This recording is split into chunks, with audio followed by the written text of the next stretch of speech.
Good morning, Madam President. We're recording. This meeting is being recorded. Good morning. Welcome to the regular meeting of the Board of Water and Power Commissioners. Today is Tuesday, July 12th, 2022.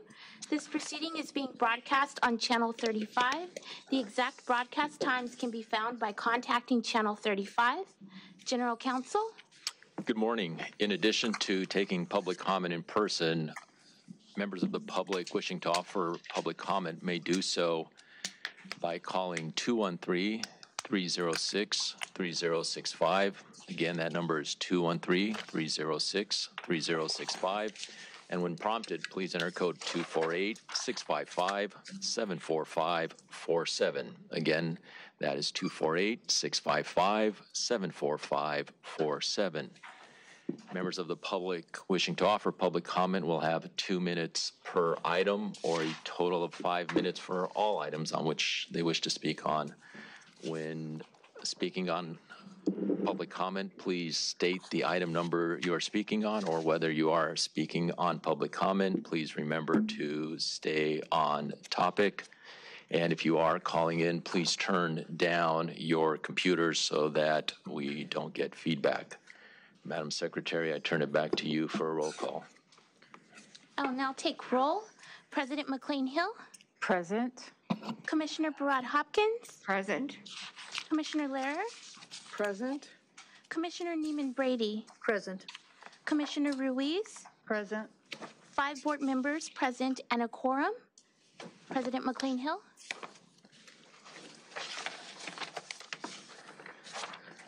All right, thank you so very much. I do have a few brief comments before we get going today, and I will keep them brief. I know we have a very long agenda. I think first and foremost, I want to be the first to welcome our newest board member, CYNTHIA RUIZ, who was appointed since our last meeting and who you will have an opportunity to hear from shortly. CYNTHIA comes to us with a great deal of experience in public service, and we are grateful for her appointment. I know that she did exemplary work at the harbor and also served on the Board of Public Works, a place that will be particularly meaningful in connection with the work that we're doing here at DWP. So welcome. Thank you. Also, I want to both acknowledge and on behalf of the entire board, say thank you to the General Manager for his bulletin regarding the overturning of Roe versus Wade, a very significant event for women both at the department, in the city, and across the country. I simply would ditto his assertion that all employees of this department and their dependents, regardless of where they work in this country, can count on us to do all that we can to see that they are protected, that they have access to meaningful health care, and that regardless of decisions or controversies or politics, that we recognize that women are full and complete citizens with total agency over their bodies and their decisions. So thank you for your acknowledgement of that significant occurrence. Also, since our last meeting, a key and highly regarded member of our executive team has departed, and I simply want to acknowledge that Reiko Kerr is no longer serving at the department. She had a really quite wonderful send-off by the department and others, including a number of folks who returned for that purpose, to just send her off. There's a resolution on the board agenda that will be adopted today. That resolution was read in its entirety at her going away reception, so I will not do that here. I'd also like to point out that while we are presenting a pin, a 40-year pin today, which is always an exciting occurrence, we do not have, and I am learned rather late, and so I am chagrined to say that we are not acknowledging that our general manager has apparently, as of June 1st, celebrated his 41 years at the department. So I'm excited to know that. Am I correct about that, Mr. Adams? Well, 38 full-time, but 41 since I started at the very beginning, yes. It's quite something. And so the fact that you're slipping these years by us, I like events, so I've got at least a couple more years to get to your 40 full-time, but 41 in one place is quite something. So with that, I will move to the first item on the agenda, which is our election of officers. In accordance with board rules, at the beginning of each fiscal year, the board nominates and votes for a commission president and a commission vice president. I have a request, I'd like to open the floor for nominations for the office of the president. Ma'am. Yes, I would like to nominate you as a continued president. Is there a second? Second. Would you please call the roll? Commissioner BARAD Hopkins, Aye. Commissioner LEHRER, Aye. Commissioner NEEMAN BRADY, Aye. Commissioner RUIZ. Yes. 4 ayes, motion passes. Oh, I get to vote. You do? Okay. Yes. Let's make that unanimous. President McCLAIN-HILL. Aye, thank you. Aye. And since I talk all the time, I won't say anything except to say that it is my great and continuing honor to serve as this board's president, and I appreciate the continued vote of confidence. We now have a request for nominations for the office of vice president. If I may, I would like to nominate as our vice president, our newest member, Commissioner CYNTHIA RUIZ. May I have a second? I will second. Terrific. Would you please call the roll? President McCLAIN-HILL. Aye. Commissioner BARAD Hopkins. Aye. Commissioner LEHRER. Aye. Commissioner NEEMAN BRADY. Aye. Commissioner RUIZ. Aye. 5 ayes, motion passes. Terrific. And since you are both our newest member, I would please invite you, Commissioner RUIZ and Madam Vice President, to have the floor at this time. Thank you so much. And I just want to say what an honor and privilege it is to be here to continue my city service. For the past 19 years, I've been involved in city government in different capacities, and I've had the honor of serving under 3 different mayors. I am a lifelong resident of Los Angeles, and I first got appointed by Mayor Hahn to the Public Works Commission. And when Mayor Villaraigosa came in, he actually appointed me as president of Public Works, where I had the honor of serving for 6 years, during which time we actually had joint meetings between LADWP and Public Works. I then went on to serve as Deputy Executive Director of External Relations at the Port of Los Angeles, and the port is a great place. And then then Mayor Garcetti appointed me to the city's pension board, LEHRER, where I served for 7 years, and the last 4 years I was president of that board. And I come from blended cultures, so I am Latina and I'm also Native American. I'm a registered member of the Cherokee Nation, which is based out of Oklahoma. And I would like to think that I get my civic duty from my mother, who was a strong Cherokee woman who made her transition last year. She actually served for over 20 years on the City County Native American Indian Commission, and she also served on the El Pueblo Commission. So I continue the service, her legacy, as I move forward. I am just pleased to be able to really continue the mission of LADWP. I believe in the mission, and I'm truly excited to be able to serve on an all-female board under the leadership of our president.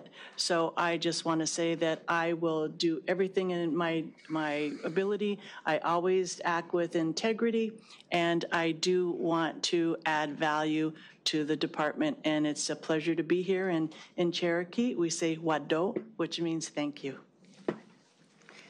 Thank you. Are there comments from other commissioners this morning? Well, having known you for a few decades, we were trying to figure that out. I am really excited and, looking forward to working with you. You've always been collaborative and a great leader. You command the space in the audience, and also always are open to ideas. And I really appreciate this opportunity, and congratulations. Thank you. Thank you, Commissioner LEHRER. Anyone else? Seeing none, we will move forward with general public comment. I will now open public comment. We will take in-person public comment first. The first speaker will be Ziggy Cruz, followed by Robert Blue. Ziggy Cruz? That's me. Good morning, Commissioners. My name is Ziggy Cruz. We emailed you all last night a package. It's a public comment on the water repave or the turf replacement program. My husband and I applied for the program with the pre-service to design a backyard, a drought-resistant design, on June 8th. On June 21st, we received a notice from the staff, I'm guessing it's CDM Smith, basically saying we missed a page, which is fine. We sent it in. Everything was good. On the 22nd of June, our application was approved. We started getting all excited. We actually started looking at the available products that are out there based on the email that we received that says, congratulations, you have been approved. We emailed a question. We have a specific design in mind for the backyard. It's only, by the way, the backyard, nothing else, just the backyard. It's a big yard. We got approved on the 21st. On the 22nd, we received another email saying, paraphrasing here, whoopsie, we made a boo-boo, and you are rejected. They were looking at photos, aerial images from 2019 when we didn't live at the property. They were looking at images from 2020 when we had just moved in. We didn't even start, changing the backyard until late last summer. We had grass. Now it's gone to Hunds, to use a German phrase, because the water restriction 2 times a week, who can maintain it? However, when we applied, we had grass. The photos, and you see that in the package that we emailed, we also handed out a hard copy to all of you. It shows clearly that there was grass.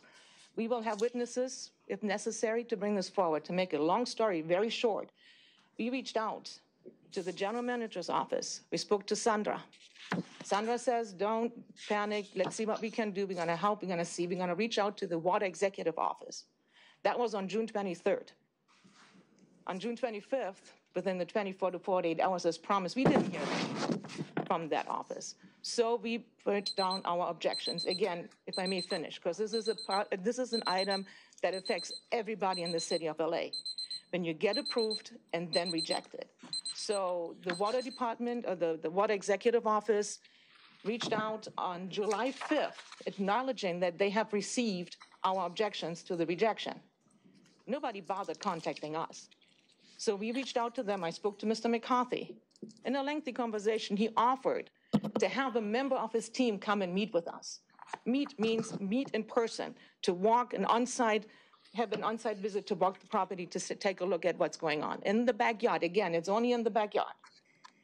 On July 7th, I followed up with him in an email. Again, it's in your package, just to be told the very same day, another whoopsie, we came there yesterday. Nobody came to us. We didn't meet with anybody. The project that is in the backyard, you cannot visibly see. You cannot enter the backyard. from the front. It's a secured backyard. So I don't know what is going on with the department and the water executive office, but when you have the consultant team run the show, we have a problem. Thank you. And you have the department not reaching out to your customers, we have a problem. So please intervene as requested, as we kind of asked you guys to do our little pamphlet. So when you have time, please reach out. Thank you. We have it. Thank you very much. I appreciate it. Next speaker. The next speaker is Robert Blue, who will be followed by David Galavis. Good morning. I just wanted to summarize. I'm Ziggy's husband. We did, follow all the rules. We went through a checklist. It's hard to navigate the department's website, but we found it. And point by point checklist. We followed everything. We moved in late June 29th, 2020, so we weren't, all the aerial photos, the 2 out of the 3 were prior to that, and then the actual planting occurred in July 2021. So we documented all the photos. They can be checked if so needed. So we've fully documented. The grass was fully there, wall to wall. And, also it's important that if you look at these things to have lessons learned and implement them so the program works efficiently and effectively. The whole statewide effort and local effort is to deal with this ongoing drought, and it's just getting worse, and the restrictions are getting worse. So you're set up for failure if you're told on one hand, we want you to participate. On the other hand, we're cutting way back on watering. And there's even an amendment to the application process, I think in August 21st of last year, that says specifically if the grass is dying or died, that it's still going to be counted, as the turf for the turf replacement program. So I do encourage you to please read our request and at least let's further investigate or take action. Thank you. Thank you, and thank you for taking the time to bring it to our attention. Appreciate it. David Galavis.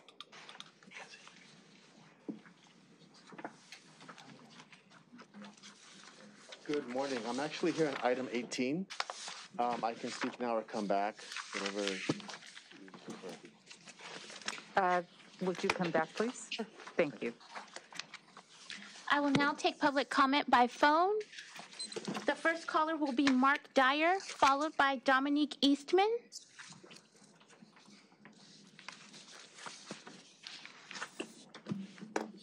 Mark Dyer? Yes. Yes. Please proceed. Hello? Please proceed with public comment. Oh, I'm sorry. Good morning. It's Mark Dyer. I'm with the Healthcare Foundation. I am following up to a discussion I called into the previous meeting several weeks ago. First, I appreciate the fact that I received a follow-up to my comments a few weeks ago from Joseph Coe out of Sacramento. However, most of our he referred me to outside vendors, third-party vendors, to convert my building to save electricity or reduce our overall electricity bill for our low-income and affordable housing projects. But all of our buildings, or most of our buildings, are all Title 24 compliant because they've been renovated and upgraded.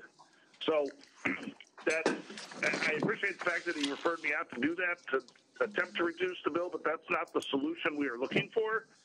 We need to address the cost of the power that is supplied to us to our properties. And for example, our Baltimore property, which is down at 501 South Los Angeles, consists of 205 units. We've paid $69,218 through April for power. That's an average of $17,304 per month or $84 per unit for an average of 146 square foot SRO, which is just absolutely outrageous. I've asked for, a cost reduction plan, what we can do to implement, low-income housing people. All these tenants are on government programs, Social Security, vouchers, things of that nature. And we need to get the power company, DWP, to reduce the unit costs of the electricity and water to the building. These tenants, it needs to be about $40 per unit. I can't imagine why a unit of 140 square feet is so expensive. Caller, please wrap up your remarks. I'm sorry? Please wrap up your remarks. Okay, again, we need to address the low income and affordable programs for these individuals, even because it's too costly for us to individually meter the buildings to qualify for that. They need to pass the program on to us as the foundation to help these tenants and to make it more affordable for what we provide to the city and the residents of the city, because it's too expensive for the power. It's outrageous. Thank you.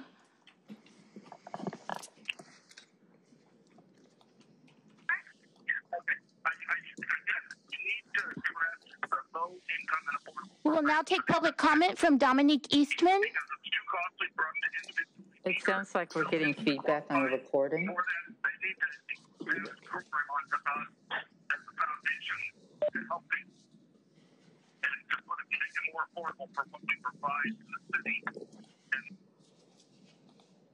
Dominique Eastman? But I'm sorry, could you first get rid of the feedback? I can't hear two people at once. It's coming from Dominique Eastman. From her phone? From the caller. Okay. Go ahead. Caller, please proceed. Dominique Eastman.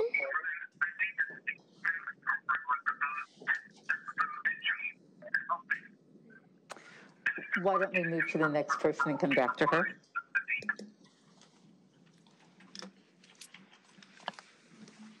The next caller will be Philip Kigo. Philip Kigo, please proceed.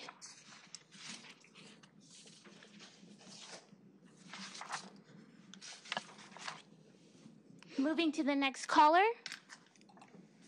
The next caller will be from area code 216 with the last digits 86.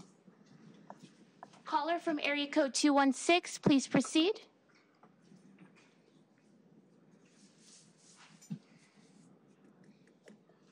Caller from area code 216, please proceed.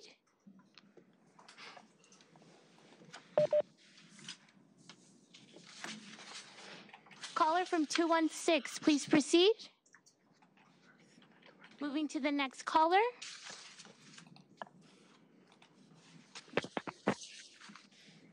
The next caller will be from area code 310 with the last digits 61.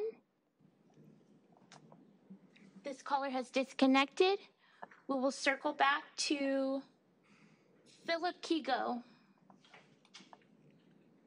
Philip Kigo, please proceed with public comment. Next caller will be from area code 310 with the last digits 61. I think that we're having technical difficulties, either so caller, if you can turn down your computer, otherwise we will not be able to take your public comment because we can't make it out. Good morning. I have no computer audio on. Can you hear me? Now we can. Great, thank you. Good morning, Board of Commissioners. My name is Phil Cadu. I'm the Air Pollution Control Officer from the Great Basin Unified Air Pollution Control District. And today, my comment is about air pollution and public health in the Mono Lake Basin, the Mono Basin PM10 planning area. The District Board has requested DWP take action to work with the district to address ongoing public health PM10 violations in the Mono Basin. The DWP has a water production, gathering, diversion, and export facility that results in air quality violations in the Mono Basin. To address these issues, the district must fulfill its legal responsibility to bring the Mono Basin into attainment. We've had a dust and water workshop. The City of Los Angeles Department of Water and Power staff was invited. That invitation was declined, and the district has repeatedly attempted to engage LADWP staff to discuss the Mono Lake air quality issues without success. The PM10 non-attainment problem in the Mono Basin is a violation of law, an ongoing violation of law. The only facility operating out of compliance with the Clean Air Act in our entire nation. The exposure of the lake bed resulting from the declining lake levels to the diversion of Mono Lake tributaries has been the cause of this problem. The district looks forward to bringing the Mono Basin into attainment for PM10 as expeditiously as possible, hopefully with the engagement of the LADWP. Thank you. That concludes my public comment on this item. Before we go to the next comment, I'd just like to say to Mr. Cadeau, thank you very much for your comments. And as a general matter, we don't substantively address public comment, but the lawyer in me kind of won't let this one go. So I just have to acknowledge that while I wasn't on the board in 2014, it's clear from my extensive review of these matters that LADWP and Great Basin intended to bring their conflict to a close. The foundation of that resolution was LADWP's commitment to construct phases 9, 10, and Great Basin's commitment to bring the airshed into attainment. I know that LADWP held up its end of the bargain, but it appears that Great Basin is struggling to hold up its end. More troubling to me is that while Owens Lake is reasonably controlled with a 99.4% reduction in emissions, both you and your board have been unable to achieve regulatory success. In a city where nearly 40% of LADWP's customers are economically disadvantaged, and in light of the monumental amount of ratepayer funds that have been spent, I think it's time for Great Basin to revisit its goals and clearly articulate how it plans to uphold the bargain that it made in 2014. So with that, I would appreciate it and look forward to continued dialogue on these issues. I'm sorry, Board Secretary, would you please continue with public comment? Sure. The next caller will be from area code 216, last digits 86. Caller from area code 216, please proceed. You have 2 minutes for public comment. Hello. Yes, good morning. My name is Ashok Kavutar. I'm calling on behalf of AIDS Healthcare Foundation. You heard from my colleague Mark Dyer a little while ago. I also spoke at this meeting a few weeks ago, and I come back here because unfortunately we did not get a meaningful response, although I do thank you for the response that we did get. I wanted to add some additional comments. We are trying to provide affordable housing, and I would like to request that we view affordable housing as a holistic issue, not just about rent. Where the rent is more than 50% of a tenant's take-home income, and if the utility cost is 20% of the rent, you do the math. So simply giving us a small 2, 3, 4, 5% discount on the utility cost is not affordable housing in that scenario. Los Angeles has an extraordinary health and humanitarian crisis in the form of homelessness. And what we are asking and requesting and beseeching you to do, not just you, every stakeholder in the city, is to come up with an extraordinary solution. And as Mark Dyer pointed out before, there is no reason why a 150 or 200 square foot SRO unit should have a utility bill that's $80 a month. It should be no more than $40 a month, no more than a very small percentage of what the total cost is of maintaining the unit. And that is the solution we are asking you to provide. It doesn't matter who actually pays the utility cost. It's just that it is too high in comparison to what we are trying to accomplish. And that's the solution we are really requesting from you. Yes, it might sound extraordinary, but we think it's reasonable. I appreciate your time this morning, and I will take my answers and comments off the air. Thank you very much. The next caller will be from area code 213, last digits 81. Caller from area code 213, please proceed. You have 2 minutes for public comment.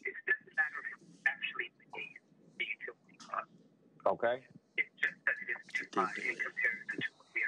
Caller from area code 213, please proceed. You have 2 minutes for public comment. Okay. We're disconnecting the call. Yes, thank you. Here we go. All right. My name is Dominique Eastman. Public comment is now closed. Okay, great. Thank you. We next have the report from our general manager. Thank you very much. First of all, I'd like to welcome Commissioner Ruiz to the board. It's great to have you here. I had the opportunity to work with you over the years and know you for a long time, and I know you know a lot of our employees here from working with them during your time on Public Works particularly and at the harbor. So it's great to have you on board, and thank you for taking the role as Vice President. And thank you, President McCLAIN-HILL, for your comments at the beginning. I learned from my friend who is the head of SMUD up north. He has the same history as me, but he said he had 40 years. And I said, how'd you do that? He said, well, I started as a student. And so I said, well, I should do the same then, since I've really been around.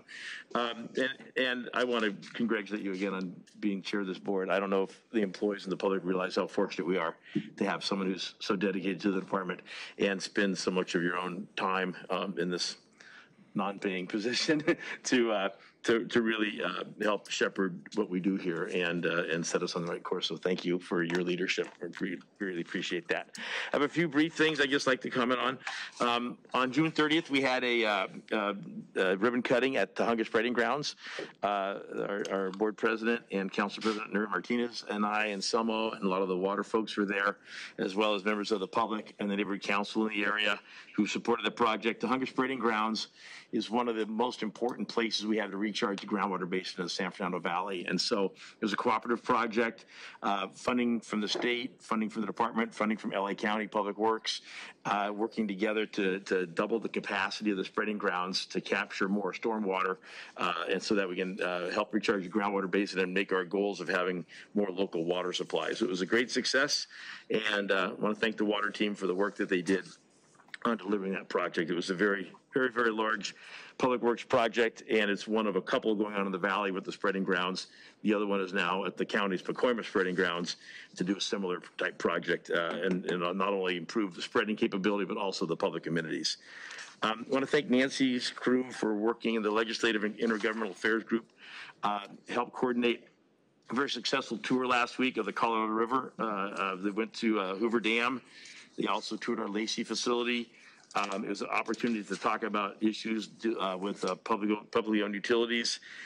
We went along with folks from Vernon, Burbank, Glendale, other utilities, as well as some of the SCAPA staff. We ended up with 8 state assembly members, 4 state senators, and 2 Congress members, as well as members of both state and federal energy committees. So thank you for that. I never want to miss an opportunity to make sure that our story is told and that people hear what we're doing. We also have our community grant program. Applications are being accepted through the end of this week for this year. Community emissions reduction grants are a program that we had to use some of the LCSF funds to fund community-based projects.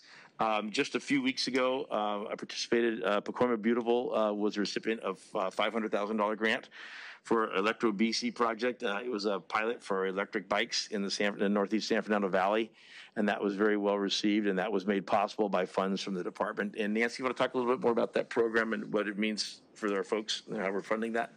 Yeah, the program was established in 2020 and the board allocated $20 million from our low carbon fuel standard credit proceeds and other emission credit funds, and working with community-based organizations in the areas around our power plants in the city, so around the Valley Generating Station, the Harbor Generating Station. And so you've approved one round of grants. Marty mentioned some of the projects that were funded under that. And so in moving forward with the second round of grant applications, we've done a lot of outreach with organizations as well as working with Cal State Northridge and others to put on workshops for organizations that might consider applying for these funds, so that they can be better prepared to apply for the funds. So we'll receive the applications and be back to you shortly with some recommended awards. Thank you. Thanks, Nancy. I would also like to point out, so thank you again for mentioning about Reiko Kerr and her retirement. I do have her beautiful resolution here that you read, and which I will not read now. And I know it's up for the board's adoption. I did have a chance to communicate with Rachel last night.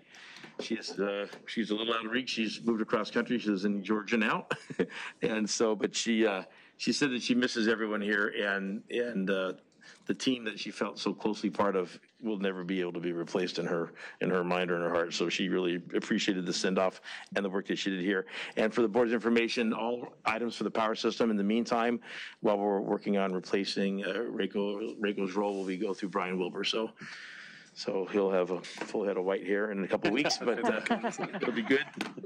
So anyway, also he'll be shepherding everything for the power system for the time being.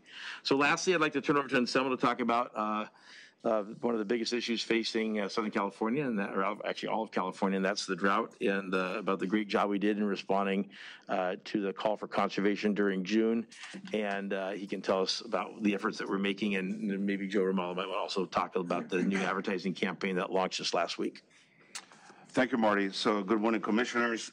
Yes, I wanted to provide you with a drought update.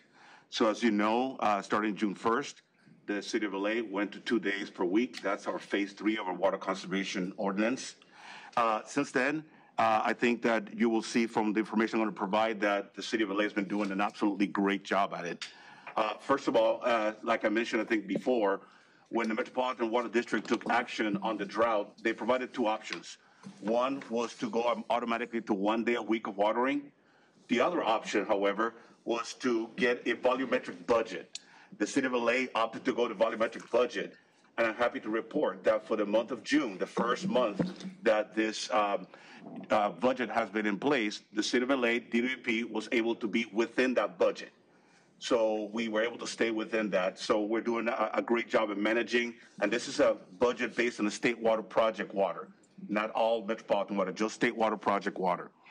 But our customers have also responded magnificently to what's going on.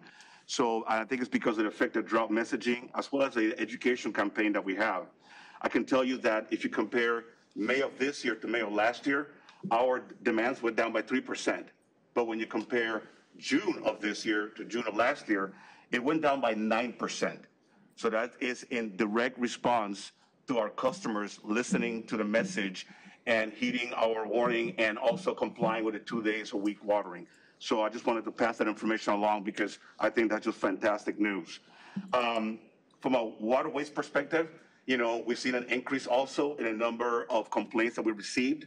I can tell you that it's more than doubled. Between May and June of last year to May and June of this year, it's more than double. We've received over 3,000 water waste complaints. Now, not every complaint is investigated, but we look into every single one of them, and I can tell you that that's resulted in, just for the month of June, we've issued, I think, 49 citations. And these citations usually are just more informational purposes. Now, if it continues to happen at the same location, then you can move into fines. But for now, these citations are more about educating the users so they know how to conserve water and stay within the requirements that we have.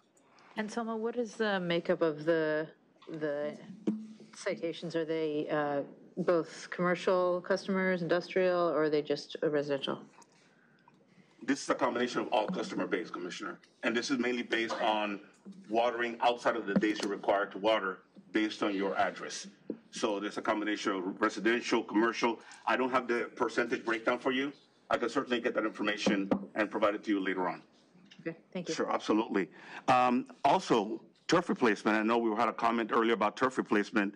I can tell you that the number of turf replacement applications has more than doubled compared to the same period of time last year. So we're almost 300 requests in the last 2 months for turf replacement, which is by far the most popular rebate the department offers. As you may have heard in the past, over 51 million square feet of turf have been replaced in the city of LA since we started the program.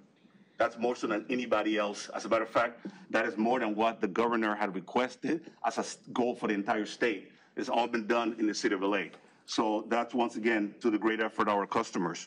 And so I do have a question on that with the turf replacement program. Do we have a breakdown on how it's used throughout the city? I mean, I want to make sure that we have certain areas of the city, underserved areas, making sure that they're getting their fair share. Yes, we have that kind of information that we can provide, Commissioner, yes. Thank you. Absolutely. We also had a stakeholder engagement group meeting. The purpose of that meeting, which was held on June 30th, was to provide an update on the drought status, also talk about the phase 3 restrictions so that everybody was really clear on what that meant, and also talk about our messaging and our incentives that we offer. There was well received. There were a lot of questions of that. And to Commissioner BARAD Hopkins, the last time we met, you had requested that we go and speak to the Valley Alliance Neighborhood Councils. Just wanted to let you know that we are scheduled to visit the group this week, actually on the 14th at 7:30 p.m. So my staff and also Joe Ravallo's staff will be there to talk about the drought and provide information to all the members. So that will be taking place this week. Thank you. So I'm going to continue to communicate on a regular basis to this board on the status of how we're doing with the drought. But I think for now, the message is that the city of LA is doing an absolutely fantastic job in hearing the message from the governor and reacting to the situation, which is a severe drought that we're in right now. Joe, would you like to just talk about the new launch of the advertising? Good morning, Commissioners. You'll recall a few months ago we spoke and you challenged us to really get creative and do as much as we could to raise awareness around the drought. We began actually over Memorial Day weekend in spending $250,000 on paid advertising. That included in local newspapers, full-page ads in the LA Times, La Opinion, really traditional media, as well as new media and social media and paid advertising there. We ran radio ads very heavily for a period of approximately 2.5 weeks in the month of June, right at the beginning. Oftentimes when you design these campaigns, you'll rely more on earned media first before you do paid. We really doubled down and went right on top of all the earned media, which I'm going to speak about in a moment. We also have outdoor billboards up. One of the most visible ones is at the LA Football Club Stadium, the Bank of California Stadium, which looks really good. We're utilizing as many channels as we possibly can. The various arrangements that we've had over the years with various facilities and large venues like that have really paid off in this campaign as well. We've also communicated directly with our customers, 3 separate direct emails. Those emails, because they come from DWP, we're very fortunate. Our customers open them and read them. Typical marketing emails get single-digit open rates. We get about 60% open rates from our customers. So we're very grateful for the trust they have when we send them something that it's important. And we also just can't discount the fact that the earned media has dwarfed any paid advertising. Our partners in the media have done a tremendous job in raising awareness to this issue, covering it. Our partners in water system have been available for countless interviews. We've lost track on how many interviews Anselmo and his team have done. They've been great partners in this, and we're very pleased to help get the word out. Most of all today, we want to send the message thank you to our customers. Thank you for stepping up, digging deeper, finding additional ways to save on top of the tremendous savings that Angelenos have had over the years. So with that, I just want to also mention we do plan on spending approximately another $1.5 million over the next 3 months to really keep up the effort. The one thing we don't want to do is take our foot off the pedal in encouraging conservation and being there to answer those questions if our customers have them. Thank you.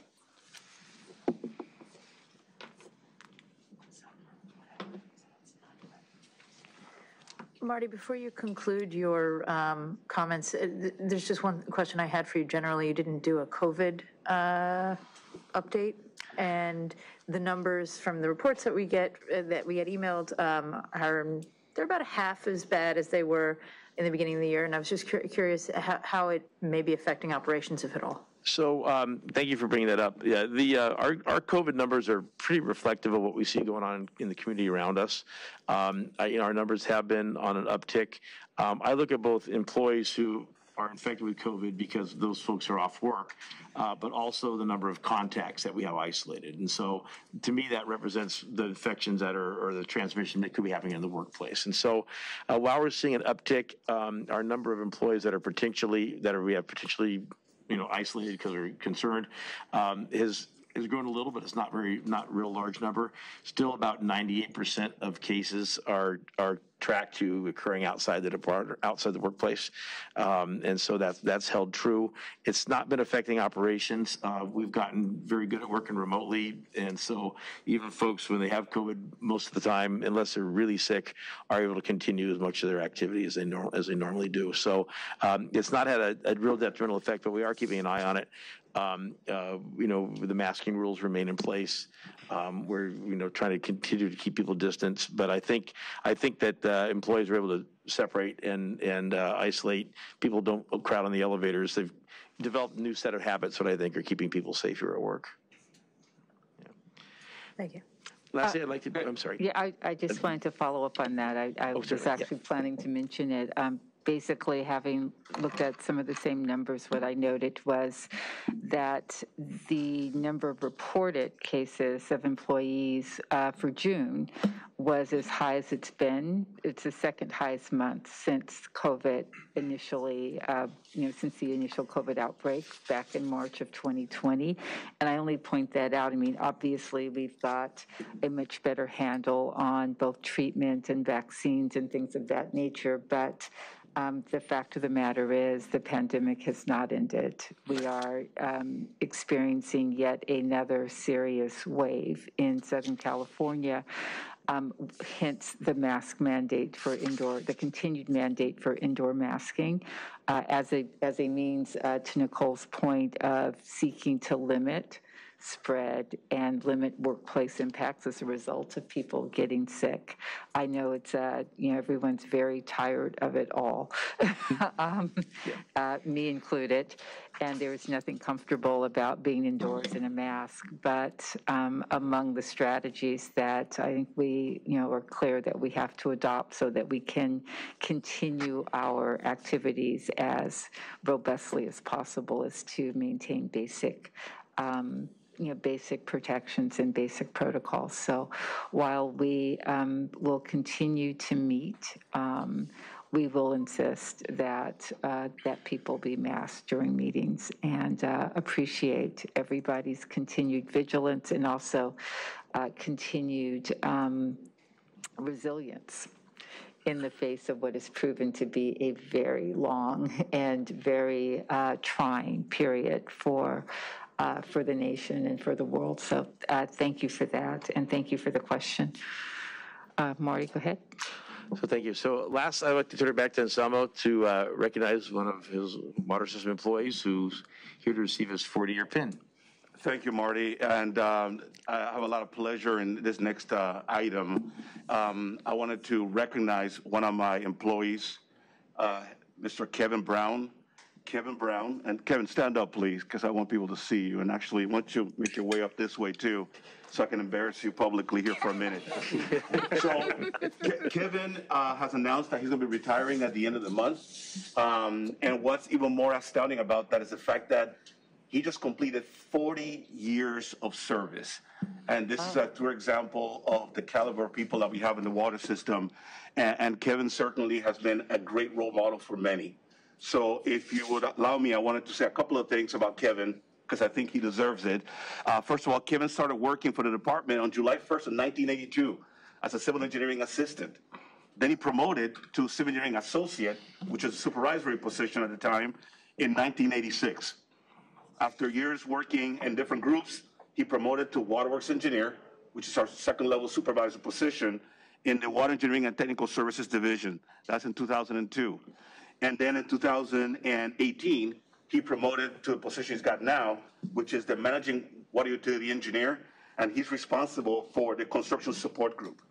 Now, Kevin is one of those guys that I say he's old school engineer, hardcore engineer. If anybody has a technical question in the water system about something to do with water, usually here's the guy that we go and talk to because of his extreme level of expertise. I can tell you that his professionalism is second to nobody.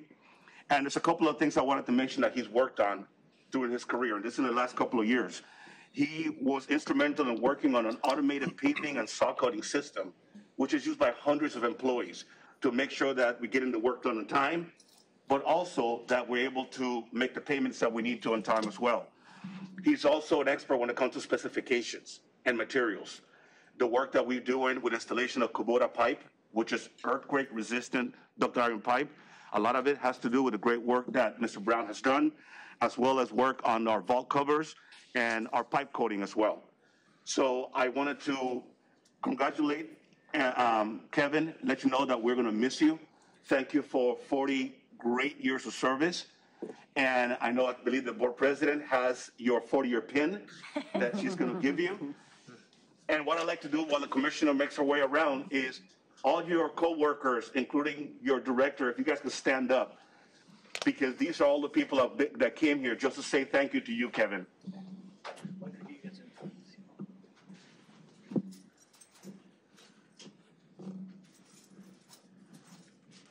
Sir, it is my great pleasure and honor to present you with this pin. I am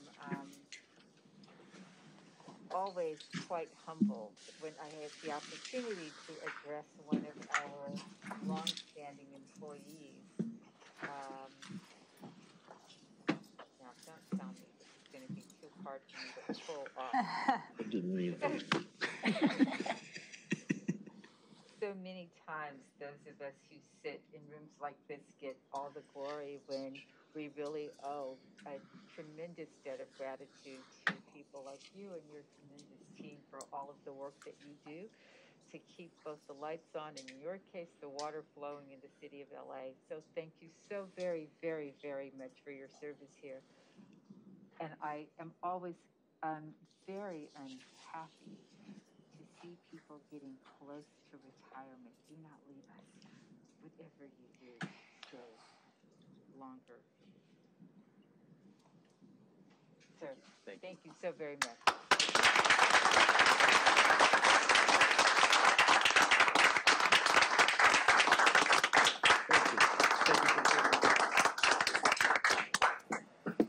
If there's anything you want to say, Kevin, now's your moment. I want to thank the leadership here. I've always had good leadership. I've had good colleagues, good staff. It's a wonderful institution. It's been a pleasure and an honor to serve our ratepayers and do the best we can for them throughout my career. It's been a very rewarding career, and I know that this place will go on well into the future. Some of the things that I've been a part of, I've been privileged to help carry this organization into the future. Some of the projects I've worked on. I just want to, again, thank you for the time. Thank you for everyone showing up. I'm just honored. Thank you. Okay.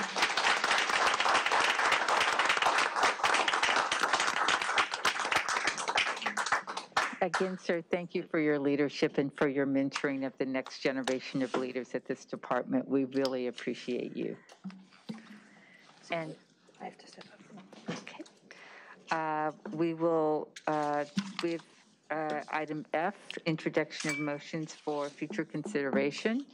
I don't see any being offered at this time, although I think I did alert the board to my intention to bring a motion regarding SCAPA, and I continue to intend to do that. It's likely to be on the next board agenda. Comments from our ratepayer advocate on agendized items. Would you like to make comments now, sir, or would you like to hold those comments for later? I'll give you a choice, but I'll give you the overview now. Okay. We have a memo. That means both. We have a memo that's been circulated on items 16 and 17, the MOUs with the Zoo and Department of General Services. We also have looked at and support items 6, 9, 11, 13, 14, 15, 18, and 25. Shall I go through that list again? You've looked at and support those items. I think that we're good, although I can tell you that we will be calling special items 16, 17, 6, and 18.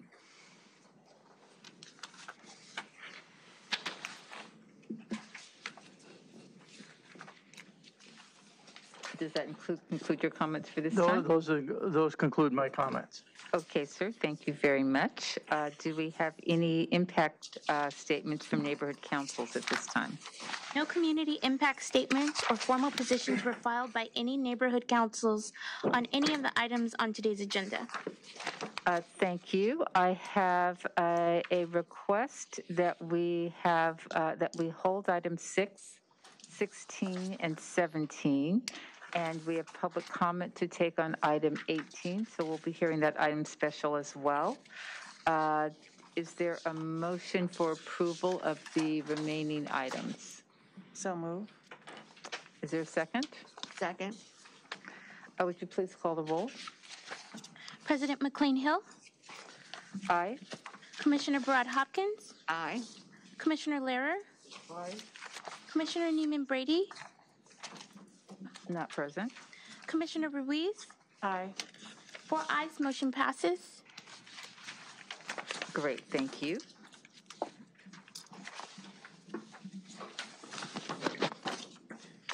We're moving to item J, presentations, and we will start with our item number 1, presentation on information technology services. And Mark Northup and his team from IT will lead the discussion.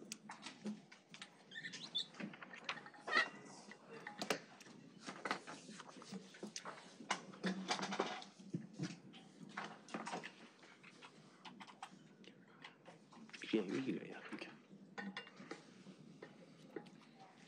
I think you're far enough away from everyone there. Today I'm going to be bringing up to speed on the quarterly update regarding the applications, infrastructure, cybersecurity, networking, and all other aspects of our technology applications going on here in programs. Is there an echo or is it just me? You're okay. All right, if we could go to the next slide, that'd be great. And the one after that, I'm sorry. Okay. Right here, we have 3 phased program regarding our ERP project. And the ERP project is a long project that's broken out into 3 different phases.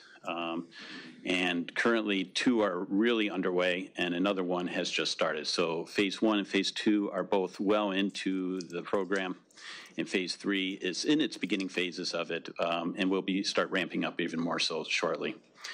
Let me just break down. You'll see that the first 2 are in the yellow health.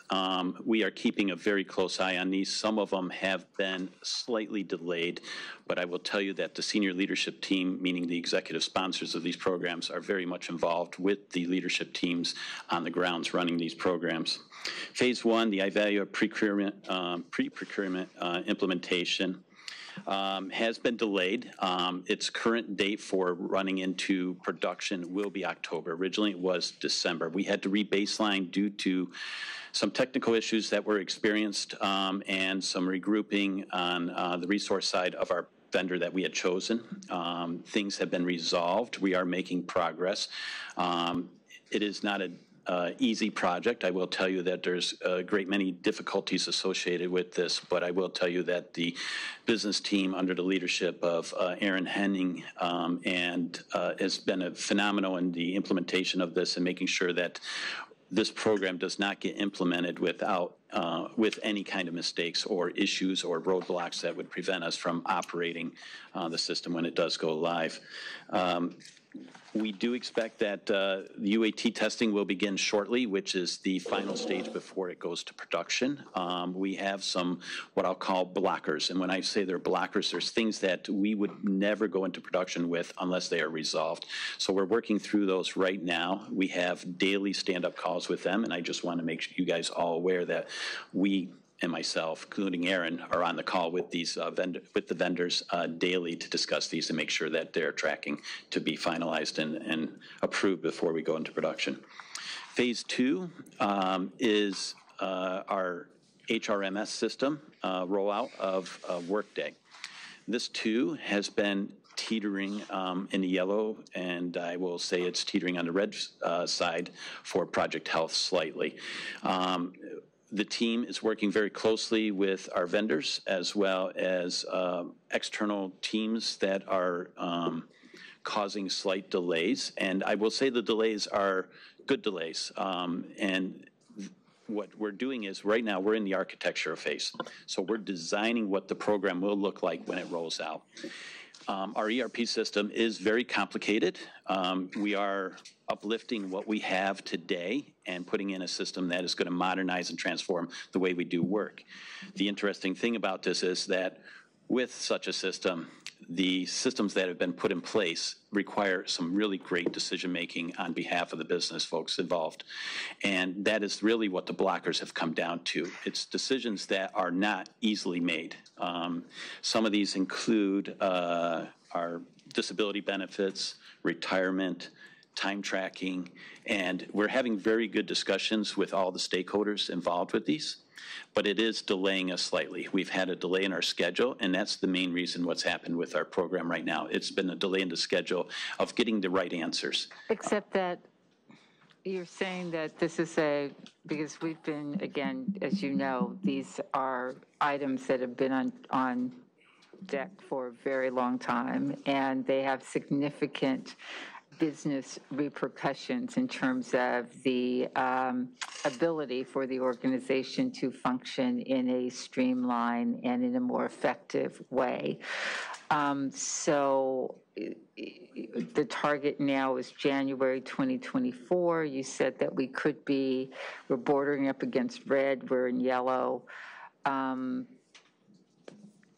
And I'm trying to understand what the issue is. Is it not it's not a technical issue? It is the ability for us to reconcile our business practices with technology, or with less customized technology, because I also understand that what we were seeking to do was not to, contract with a vendor and then have them redesign their entire solution in order to meet our various idiosyncrasies as an organization.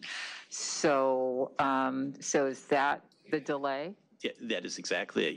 You answered the question to me almost perfectly. You hit every point of it, is that we are trying to make sure that we don't customize a solution that is out there and to make it like it is today, but to increase those, to implement efficiencies that would be going forth.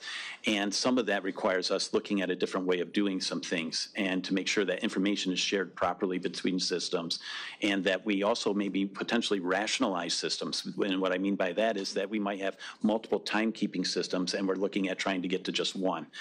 So we are working with the union on some of this stuff, because there are some uniquenesses about the system that say are slightly different. And we're like, oh, okay, well, that gives us a different point of view. So we are trying to work those out. What might happen is there could be a delay, and well, it is delayed. The architecture phase has been delayed because it's important to make sure that we get these right, because the next phase to this is actually the configuration of the system itself. So it's better to get this right now and then go into the configuration, and then tweak it slowly over time to make sure it meets all our needs. So I will tell you that the teams have been coming together really well.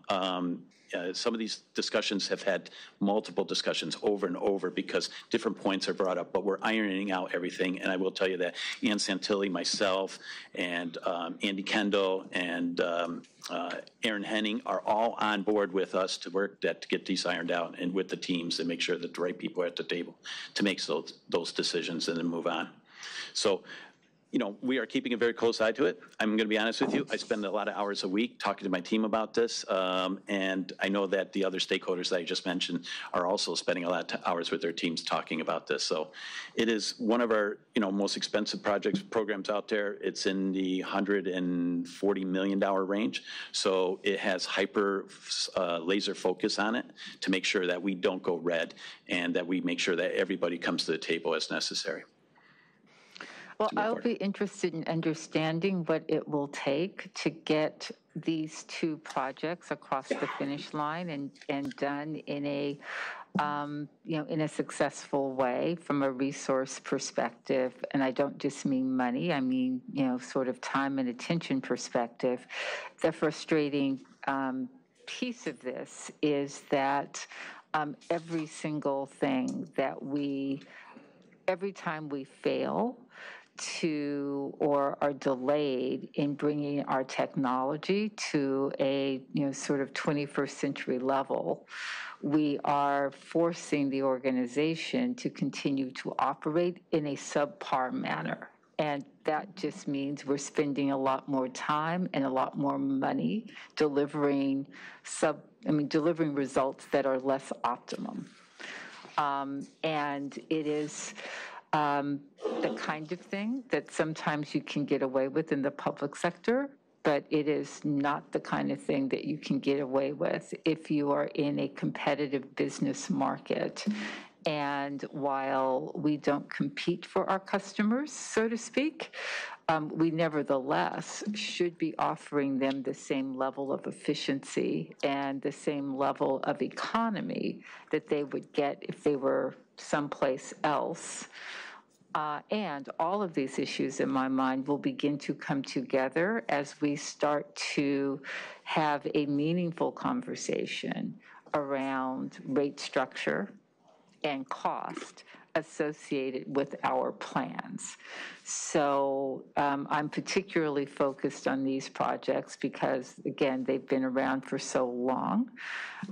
We talk about power, we talk about about power and water all the time.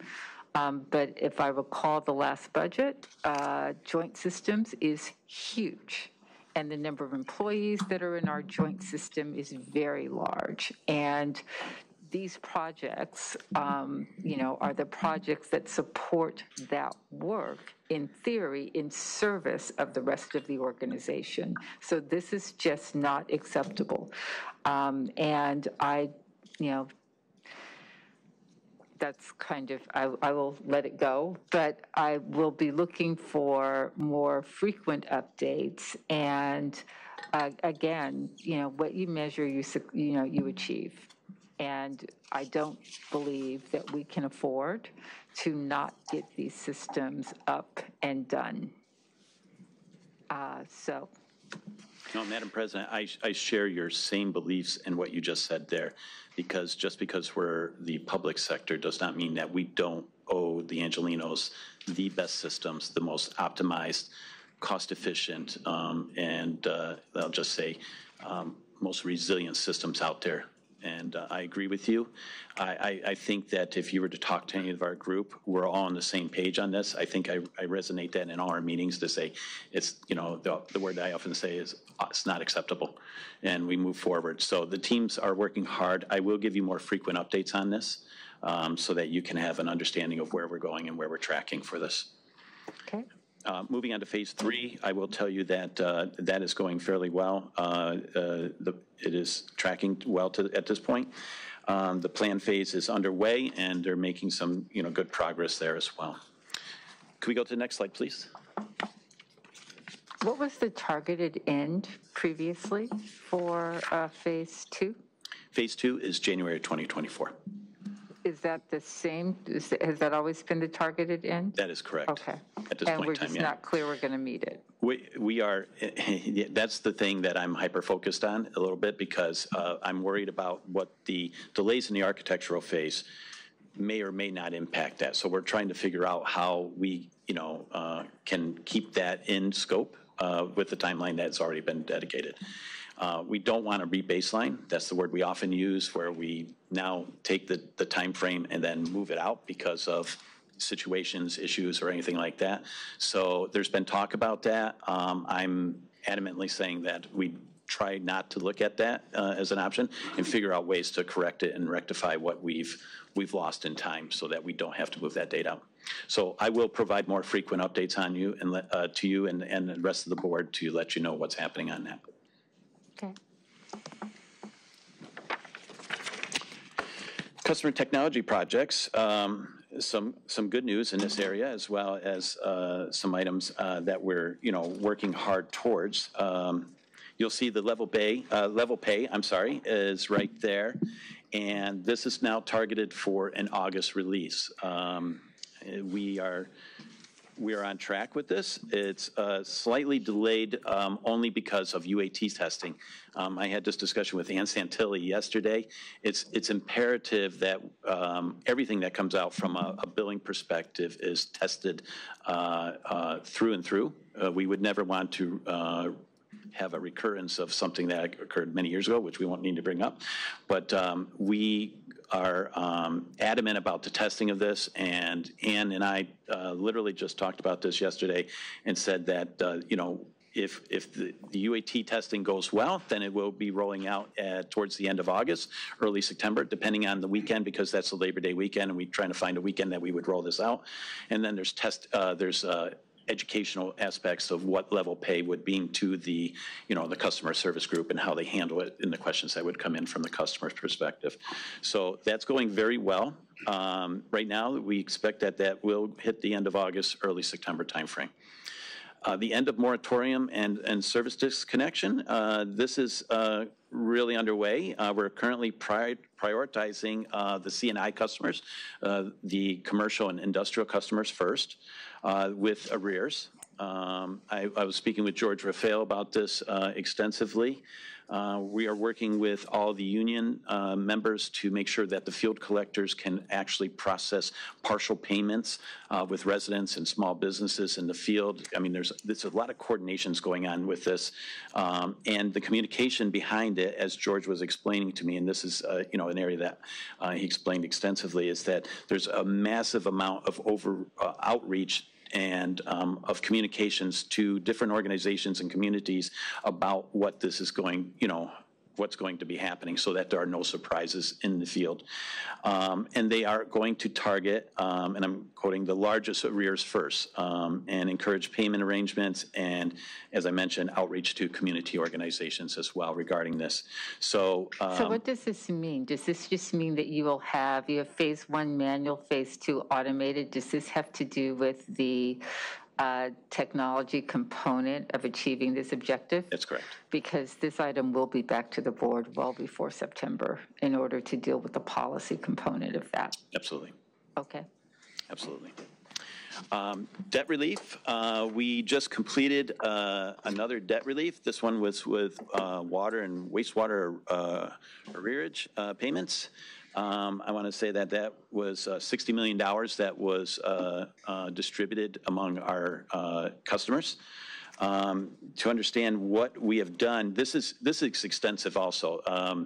There's a lot of technology that goes into understanding exactly how we roll out these requirements from the state or the council as to how we distribute these type of funds. And the testing behind it is extensive. There's a great deal of thorough understanding of making sure that all the bills come out properly and the proper people are targeted and everything else. Right now, to date, we've had debt relief of $332 million distributed to our Angelenos so far, and there's more to come. We know that there's a couple on here that I will be talking about in addition to the ones that we've just distributed. So we had a successful rollout of this one just in the June timeframe. Merchant services, the city is moving from Wells Fargo, from a banking perspective, to JP Morgan. This is an extensive program. We have 2 years to finalize this. I have a mistake on here, so battlefield intelligence under the target date, it's actually 2024. And this is extensive as well. Ann Santilli, myself, again, are very much involved with this with our teams, along with the CSD team, George Raphael. And it's going through and providing services that will hopefully be transparent to our customers, but then we will also add additional services like self-services that will be added to the customer's ability to pay and use from JP Morgan and Paymentus, which is the third-party company that's providing these services to us. I do not have all the extensions as to what those services are right now. We're still investigating those, but I will provide some information back to you on that so that you guys can understand how this is going to help out our customers. How will this be accessed by our customers?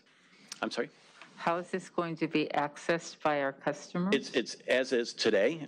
So it's the payment process. It's like transparent to them in some fashions. It's the payment of the funding of their bills in the back end.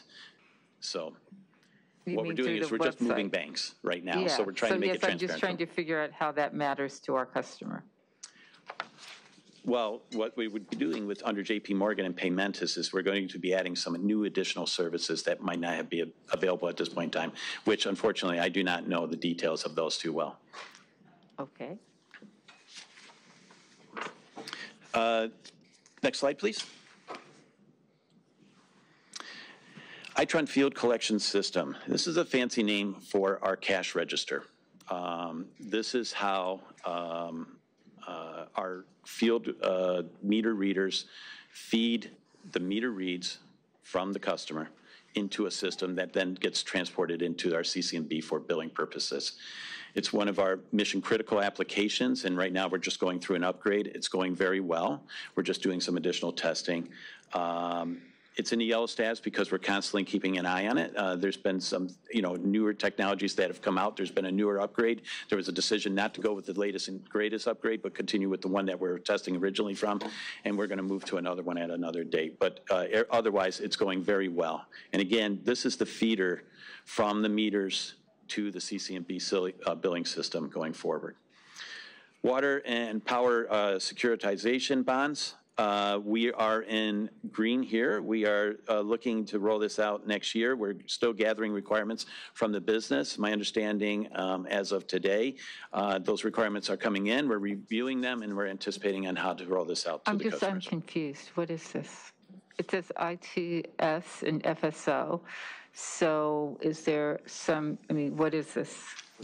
So this is to add to our billing statement. And you might need to help me out here a little bit as to what it is. It's for bonds, I believe. But I'm just trying to understand, is this a major technology project?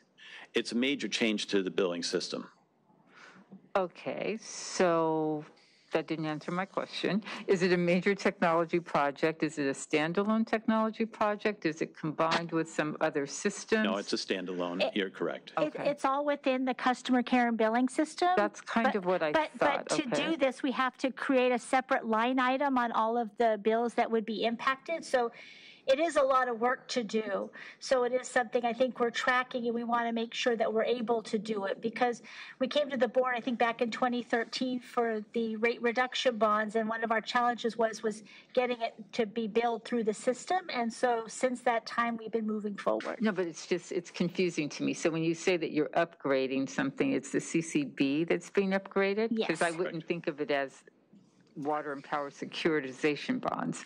So you're upgrading CCB in order to provide a specific capability with respect to, and I guess if you present them that way, then I know what system we're talking about, as opposed to line item about, sort of things within systems.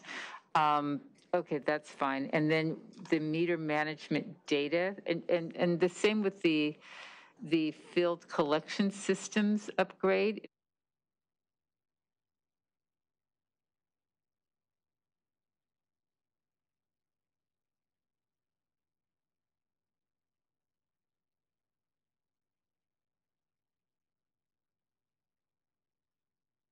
So it's it's a feeder system to another system, to our CC&B system. And then your meter data management upgrade, which you say is on hold, is what?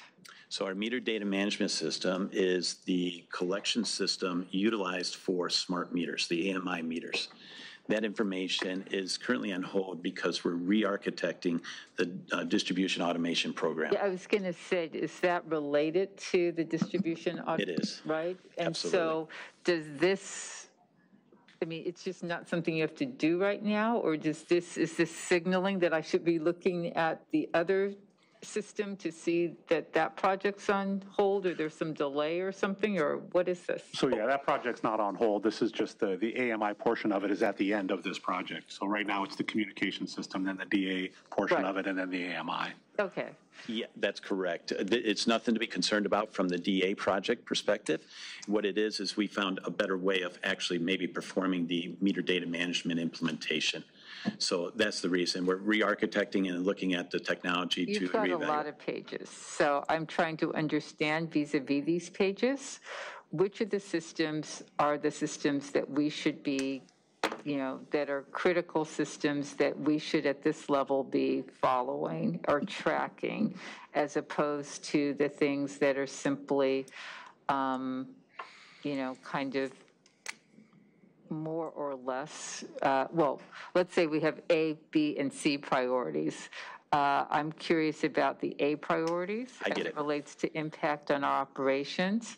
I'm happy to know that our B priorities are going fine. If there's something that's a B priority that's in trouble, I think we'd like to know about that. But it's not terribly helpful to have every single thing listed that is happening in your area. Okay, so if you would like, I can just highlight the A priorities going forward on all these slides. That would be helpful. Okay, very good. So let's go to the next page, please. On this particular page, what I'll do is I will highlight a very important system called our mainframe. So it'll be the first 3 items on this particular thing, all related to the same system, okay? Our mainframe is antiquating. It's becoming older, and we are looking at the sunset of it. And sunset, what I mean is the removal of it eventually out of our systems and going with more modern technologies. But in the meantime, this is highly tied to our ERP program, because it basically houses our PeopleSoft application and different items associated that the ERP program will replace.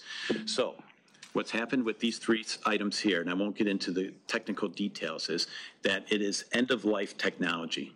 And what that means, it's no longer supported, or if you do get support, which you can sometimes buy for, is like extended life support from systems, they're running out as well. So we're just, on these particular items, they're all green right now. We are moving forward with a plan to, I will say, build a bridge, the gap between when the new ERP system comes out and the replacement of this over time.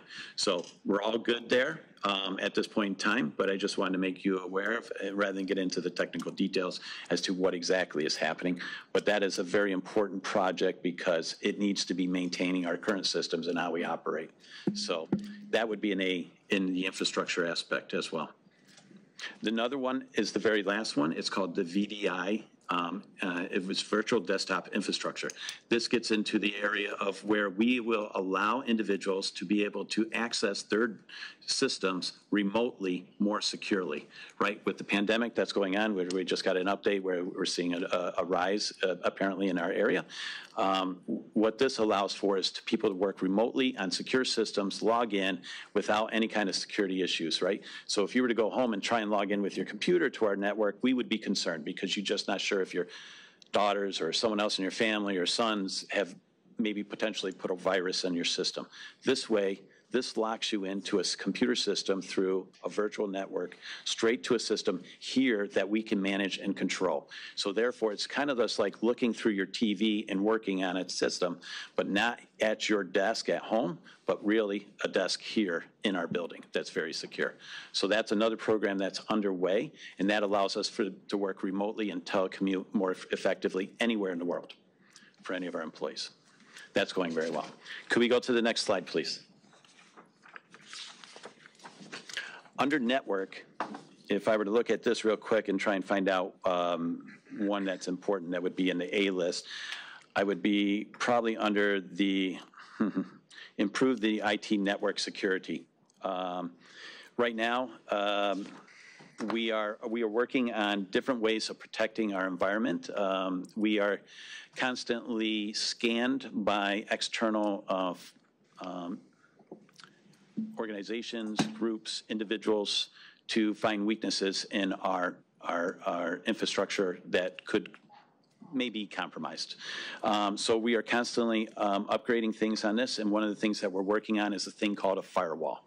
You think of a firewall in a building is to prevent a fire from moving from one side to another. It's similar in networks. Firewalls prevent things from transporting over from one side to the other. And we're implementing a very robust environment to protect our environments, and it's continuing to grow on a day-to-day basis going forward.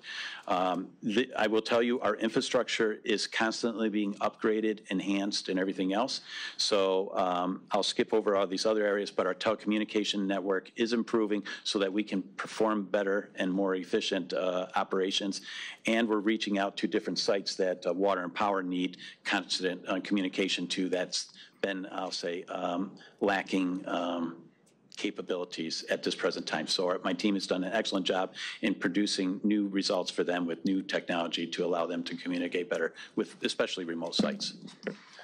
I'm looking at your implementation of new governance, risk, and compliance software, and also the implementation of Cloud Center of Excellence. With respect to the Cloud Center of Excellence, does that mean that we're moving toward a place where we will be able to utilize more cloud-enabled processes as opposed to as much paper and all of the kinds of on-site storage that we've been doing? You're spot on. If we could advance one slide, the topics that she's talking about is actually the next slide, the cybersecurity technology projects.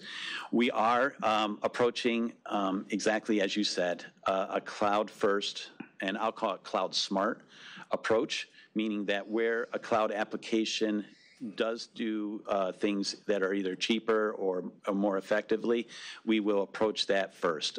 The idea of developing applications in-house is long gone. We are beyond that. It is now looking at cloud first, as with every other utility out there in the United States. It's advanced significantly with the security. And this is exactly what this is around, to ensure the security of our approach to a cloud infrastructure for many of our applications, our systems that we use, and to make sure the resiliency is there and that we are able to, connect to it on a 24/7, 365 basis. And it looks like we're still a year away. I'm sorry? We're a year away. I will say that the completion of the project is approximately a year away. It's underway. I will say that every month, new aspects of the governance and the approach to it is being advanced. We have regular meetings with the security team to understand that. And now it's at the phase of being a year away where we educate everyone within the department as to how we're going to perform this effectively. That's where we're at. So it's the organizational change management aspect of it, but the foundations and the building grounds blocks of it have been already established, and we're refining them and defining them even more so every single day. Okay, thank you. And then I think on the last page, if we could advance one more slide, please. We have two things to kind of list here. One, just as a success, is Madam President, you were on a WebEx where we showed you the new intranet site. This is Joe Romalo's team and Mona Gergis's team. They came together and put together a new intranet site. It's the pilot one, so there are a few organizations under there, and it will continue to grow. More and more people will be adding to it shortly over time. But it's a great success, and I think you were pretty pleased with it, just hearing your comments from it. And then the second item on there, the electronic signature pilot, this is our DocuSign. This is where we're going to a paperless environment. This is the beginning of going to a paperless environment and digitizing everything that we do manually with signatures on papers and everything else, and the transport of papers between things, save the Amazon, let's go digital, and go from there. So that will conclude my report for you today. I will go forward trying to highlight the A priority projects, and then what I'll do is I'll create an appendix for you for the B and C projects so that you can review those on your own or ask questions as you need going forward. A couple of things. We've gone through the entire presentation, and I haven't heard anything about our public-facing website. Although we did hear a little bit about that at the very beginning of the meeting with respect to public comment when the folks here who were talking about the turf replacement program pointed out that they went on our website, which is very difficult to navigate, and sought to comply with all of the rules and regs related to the program. And as most people here know, I've been talking about our public-facing website for a couple of years now, and all of this conversation does us little good if, when we're interacting with the public, they are unable to do so easily. And I imagine that the vehicle for whatever additional flexibility we will be providing, or options we will be providing to our customers as a result of the JP, the bank switch, will be via our website. So can you tell me a little bit about where we are with that? Absolutely. We had that intranet site, and you brought up the internet aspect of this. So since then, Joe Romalo and George Raphael and I met regarding this. They had meetings with their teams as well. We are revising the schedule. We are looking at that. We have another meeting this week, and maybe it's this week or next week, to come back to you with our approach on that and look at the development of it, everything else.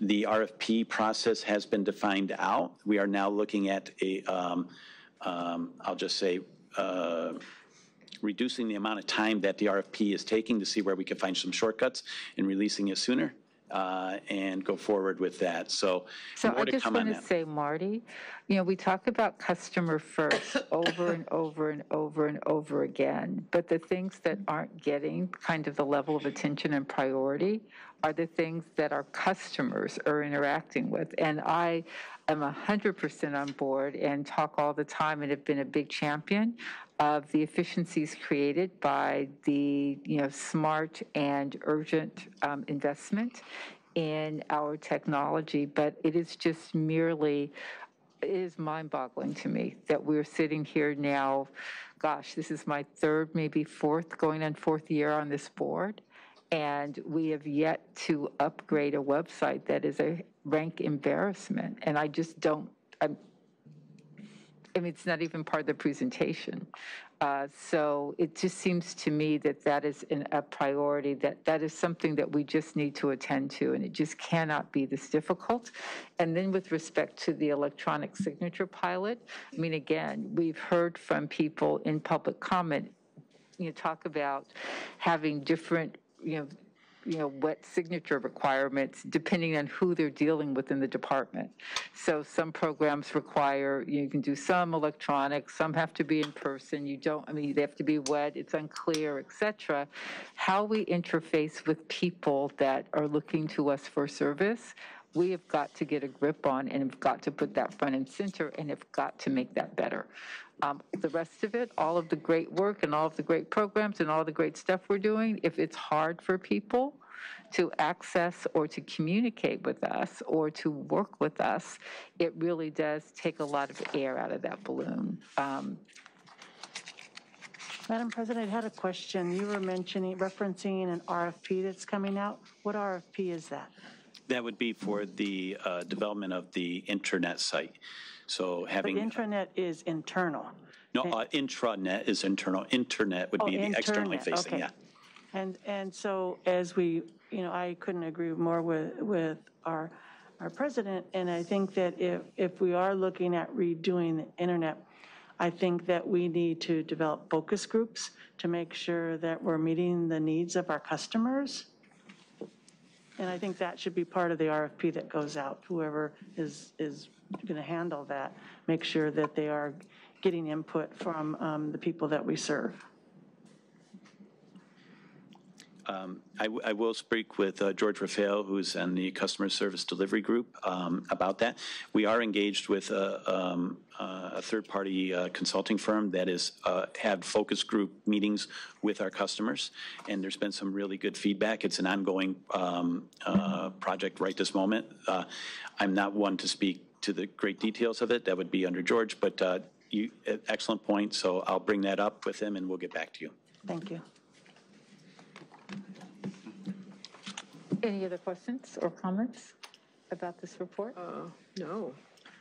A lot of, you know, obviously very serious work going on and a lot to digest for some of us. But, so just, I appreciate the hard work, what seems to be extremely good work, albeit there might need to be some, I agree that it's hard, but the people do need to be able to get on the internet and find the information easily, and that's just, it's been said. So we also have to understand that not everybody has access to technology. And I can tell you countless people in my life who are in construction or other kind of labor that do not have access. So the notion of having some portals in, you know, some of your facilities that make it easy, like I think DMV has tried, and in some way it works, you know, because to really be thinking that way a little bit too, because it's going to take another generation for us to say, yes, everybody's comfortable with the internet. That's very good points, and thank you for the compliment. The compliments go to my team for delivering the projects. You bring up a good point about not everybody having access to technology or not understanding it, and having a portal in an office for them to be able to walk into, it would be helpful, right? And I have seen that at other IOUs, and they've been very effective. So it just makes life easier for those who don't have that access. So thank you. As you might know, during the pandemic, the libraries became those places of information, and there was always help there for everybody to sort of access information. So I think it's a good model. Yes, but thank you very much to the whole team. The credit goes to the team, not I. Oh, thank you for that. President Hill, McCLAIN-HILL. Yes, sir. I had a few short comments. Absolutely. In no particular priority order, there was a report done as part of the preparation for the planned but not executed 2020 rate review. And that was from Guidehouse, and it suggested that one of the first steps in more direct meter reading, automated AMI, was to develop the meter data management system. And you have components of that, for example, the Itron system gathering now, but it would be really helpful to see a consolidated plan that shows where the metadata management system choice and step up goes. Second, since 2015, our office has expressed concerns about field collections because of the risks to both the employees and the customers. In particular, the biggest risk is people were doing cash field collections, which we perceive as highly risky. Third item, are there any lessons from the city implementation of Workday that might be helpful at DWP, or might they just confuse things? And then, since 2015 as well, we have also talked about the implementation of a PMO to help coordinate these multi-department large IT projects. You've talked about over a third of 100 projects today, and how you can keep them straight without PMO looking at overall resource constraints. And this is not just something that, well, this is a problem that's landed in your lap from several predecessors, but it's, I think, a crying need. And last but not least, how can we help you get what you need to get things done, both in building your own IT management infrastructure like a PMO and in other areas? And I'm not asking you to answer that today, but would like to hear something coming back from you on that. Thank you, Dr. Pickle. And just I can answer some of them real quick for you. I will call the AMI meter collection process roadmap. That is underway. That is what's being architected right now. So that's with the DA program under Kadi and others that are helping me. And we're very much, and Simon Zidu are assisting me on that. The collections thing and the field collections, the cash part, that's new to me. I need to investigate that more, and I'd love to talk with you and Camden more about that in person. But that makes sense, the fact that having cash in the field. Lessons learned from Workday in the city.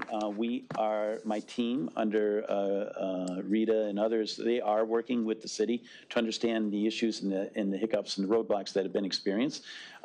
Ted Ross and I have talked a couple times as well. And they are very helpful in sharing with us what they've learned. They've had some experiences with this as well, and we don't want to repeat those if we can, learn from them. The PMO, we are in the beginning, final stages of rolling out what I'll call the genesis of a PMO for the IT organization. We have a third-party consulting firm in here assisting us just get the expertise put together. Alina Cummings from my team is actually leading that up, and I can share with you a lot more information on that.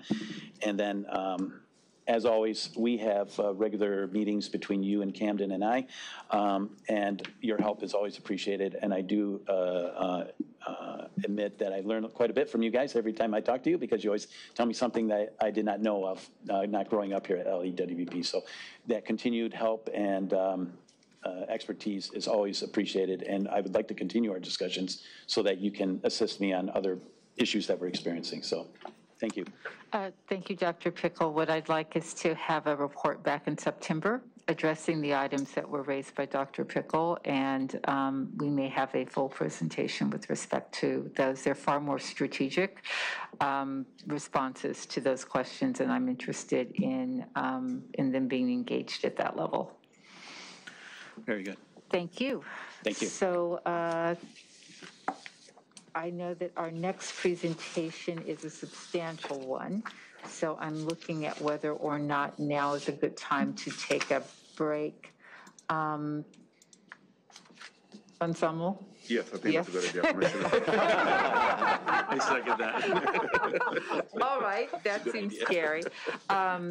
So also it's been pointed out to me that eating in 10 minutes is 15 minutes is it's not a feat that is enjoyed by all. So rather than coming back at noon, why don't we plan to come back at 12:30? Does that work? Okay, then we will pause the meeting and be back at 12:30. Okay, thank you.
That's all I heard.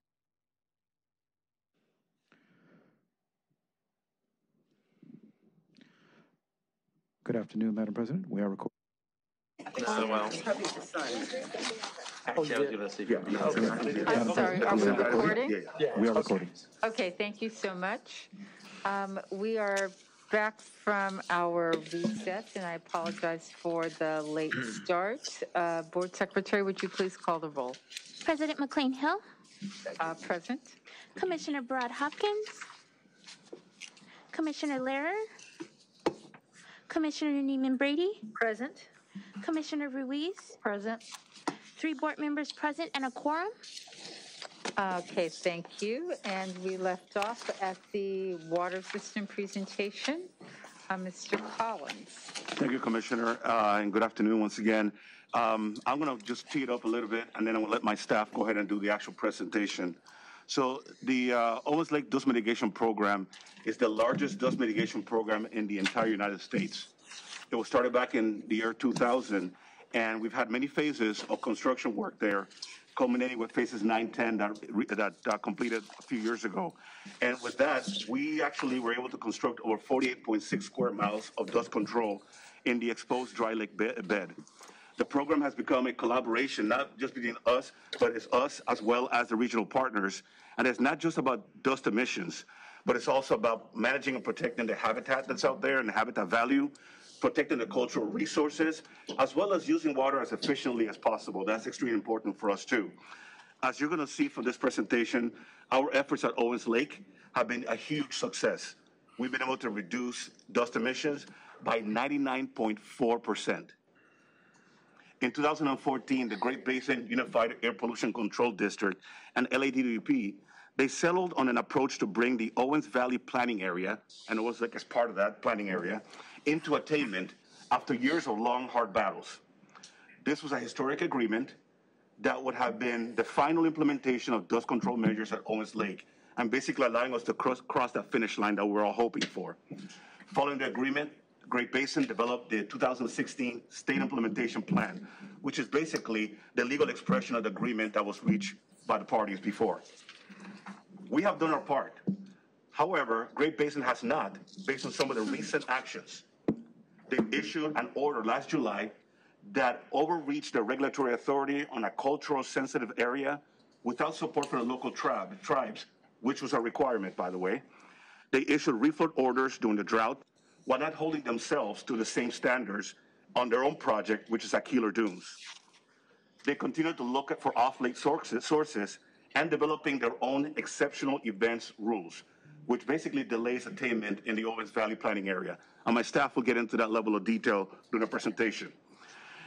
In a year when we're using more water at Owens Lake than we're actually importing to Los Angeles, Owens Lake is a critical component to a sustainable water supply, not just for Angelenos, but also for the entire state. We leave behind approximately 60,000 acre-feet of water at Owens Lake every year. To put that in perspective, that's about the same amount of water the city of Long Beach supplies their residents, that's around 500,000 residents, on a yearly basis. So that tells you how significant the amount of water is. This presentation today is at your request of the board president to give you an update on Owens Lake. And this is in light of the fact that on July 15th, there's a court date in Sacramento regarding the order that I mentioned before. Our presentation will give you an overview not only of the past and present issues, but also a future pathway to meet the regulatory attainment that will honor past agreements and will limit future liabilities to our ratepayers. So with that, I'm going to hand it over to Paul Liu, who is the manager of Owens Lake Dust Mitigation Program. Paul. Thank you, Selmo. Good afternoon, Commissioners. It's a pleasure for us today to be up here and to give you an update on Owens Lake and the status of attainment. Myself and Mr. Jaime Valenzuela, who's the manager of the Owens Lake Capital Development and Implementation Group, will be giving the presentations. We're going to tag team a little bit. So just a heads up, our presentation will be in 3 parts, about 25 slides. Some of the slides go through pretty quickly, so please bear with us as we go through this presentation. So let's please start with the picture on the left. So what you see is taken years apart under similar atmospheric conditions. As you see on the top, it shows uncontrolled sources, and at the bottom, you show we show that emissions from control surfaces at Owens Lake. So we're going to have 3 parts in our presentation: a brief history, where we are now, and looking ahead. So it's important to keep in mind that Owens Lake has always been a dust-emitting area, long before LADWP arrived into the region. So let's get into our brief history, and let's first talk about who is the Great Basin Unified Air Pollution Control District. Well, they're one of the regulatory agencies of 35 in California, located in Bishop, and they oversee that area in the gray that you see. They employ approximately 25 employees. Let's talk a little bit about their funding. So SB 270 is the main source of funding for Great Basin, and it is funded entirely by our LADWP ratepayers. They basically spent $138 million over the last 25 years through SB 270, and 80% of their employees are funded by SB 270.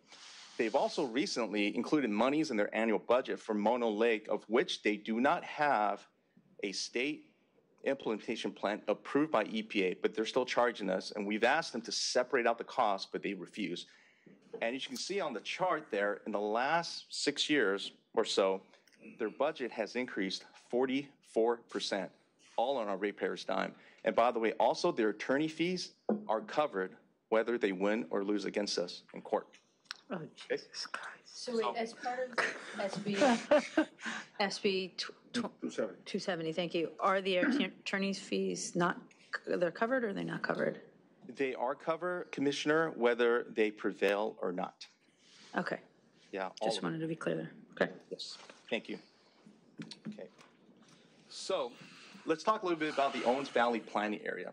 It is a 1,400 square mile area that includes Owens Lake. It's the area that you see in the green, and that's the area, the airshed, that the Great Basin oversees. And Owens Lake is right there in the blue. So the main contaminant of concern in this area is PM10. PM10 is dust that's approximately 1/7 the size of a strand of human hair. Dust emissions are controlled via what we call best available control measures, or BACM for short. You're going to hear me use that a lot throughout the presentation, through dust control orders that Great Basin issues us. So let's talk about these BACMs and what are they. They're simply surface treatments used to reduce dust emissions by 99%, and that's a target that Great Basin has set forth for us. Some of the pictures on the left, the top 2 that you see are shallow flood ponds and managed vegetation. Those are BACMs that use water. Approximately 70% of all the treatments on the lake right now use water. But we do have some waterless that you see in the middle and the bottom. Gravel, brine, and tillage. And these were BACMs that we put forth with Great Basin within the judgment that you'll hear about. So now, and someone mentioned a state implementation plan. What is that? A state implementation plan, or SIP for short, is a plan that air districts put together that details a path for attaining air quality standards. Great Basin develops SIP for submittal and approval from US EPA. And then through that SIP, they issue us orders to basically do dust control orders through that process. Okay, so let's talk a little bit about the regulatory boundaries on Owens Lake. You'll see 2 lines there, one in the blue and one in the red. These are the regulatory boundaries at 3,600 foot elevation and 3,555. That's the area where Great Basin issues orders to us. Now, there are 9 official air quality monitoring stations. As you see in the red, these are the official monitoring stations that they measure to see what the concentrations are and if we're in attainment. And just a word, this is the most monitoring stations of any site that we know of in California, okay? So let's talk about the SIPs a little bit. In the last 20 plus years, there have been 4 SIPs and at least 1 amendment. That is a lot. And so what happened was in 2008, after that 3rd SIP, there was no end in sight for our ratepayers, and we were getting anxious as to when we were going to cross that finish line. So, as someone mentioned, in 2014, our board and Great Basin negotiated what we call a grand bargain that outlined a path forward for attainment in the OVPA. After years of new and amended SIPs and plenty of back and forth between us and Great Basin, the grand bargain was meant to bring resolution in a manner that was mutually agreed upon by both parties. As you can see in the photo on the right, that's our former AGM, Mr. Richard Harrisek and Ted Shady, the previous air pollution control officer, holding a hatchet, signifying that we have buried the hatchet with this grand bargain. So the 2014 stipulated judgment was later legally expressed in the 2016 SIP, which we will talk about in a little bit. Together, those documents were intended to finalize compliance with the Clean Air Act in the OBPA once and for all. As a matter of fact, Ted Shady, the guy standing to Marty's right in that picture at the time, actually issued a quote in our mayor's press release that day. Quote, "This agreement provides a promising path forward based upon both agencies' most basic needs. DWP needs more certainty regarding the maximum amount of lake bed it will ever be required to control. Great Basin needs to have the ability to comply with its legal duty to require a regulated party to meet the federal and state air quality standards. We are very pleased to support this agreement that meets the needs of both the LADWP and Great Basin," unquote. So the 2016 state implementation plan, as mentioned, is the legal expression of the grand bargain. Here on the screen, you see the exact language used by Great Basin in the plan, summary conclusion. As mentioned, the strategy was developed by Great Basin, clearly indicating that it would bring the PM10 below the federal standard by 2017. Okay, this is just straight out of the SIP, and that's their conclusion. And this is the current SIP that we're operating under. So to bring this background history to a close, where are we at right now? So as you see, the map on the left is what we call our mosaic map. The different colors represent the different types of treatments or backums that are on site, both waterless and the ones that use water. As someone mentioned, 48.6 square miles of dust control will be maintained in perpetuity. 48.6 square miles, for reference, is the size of San Francisco.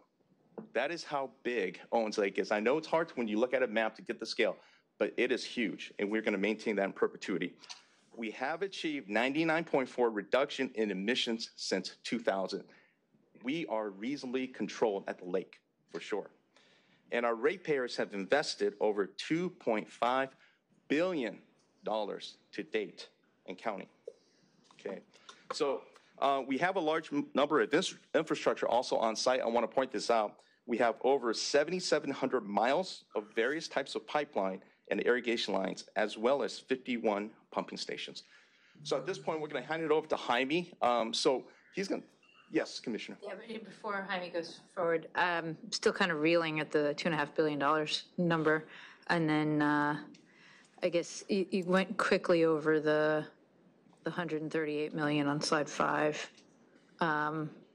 their funding. I'm trying to understand how that all ties together, and what's contained within these, both Great Basin's budget, which they've spent $138 million, versus the $2.5 billion that we've expended. I assume that 138 is part of the $2.5 billion, but what are they doing for that $138 million? And are we? I also chair the audit committee, and I think this actually came up not too long ago that I wasn't quite familiar with what they're doing with the funds. So what are our audit rights? What have we done there? How can we learn a little bit more about what they're spending on? Yeah, so we have taken a look at their budget just at a very general high level. Every year in the past, we've commented to their board before they approve the budget on items that we are concerned about. But every single time we go there and we make comments, their board just approves the budget no matter what. And so perhaps, Commissioner, they may benefit from a closer look.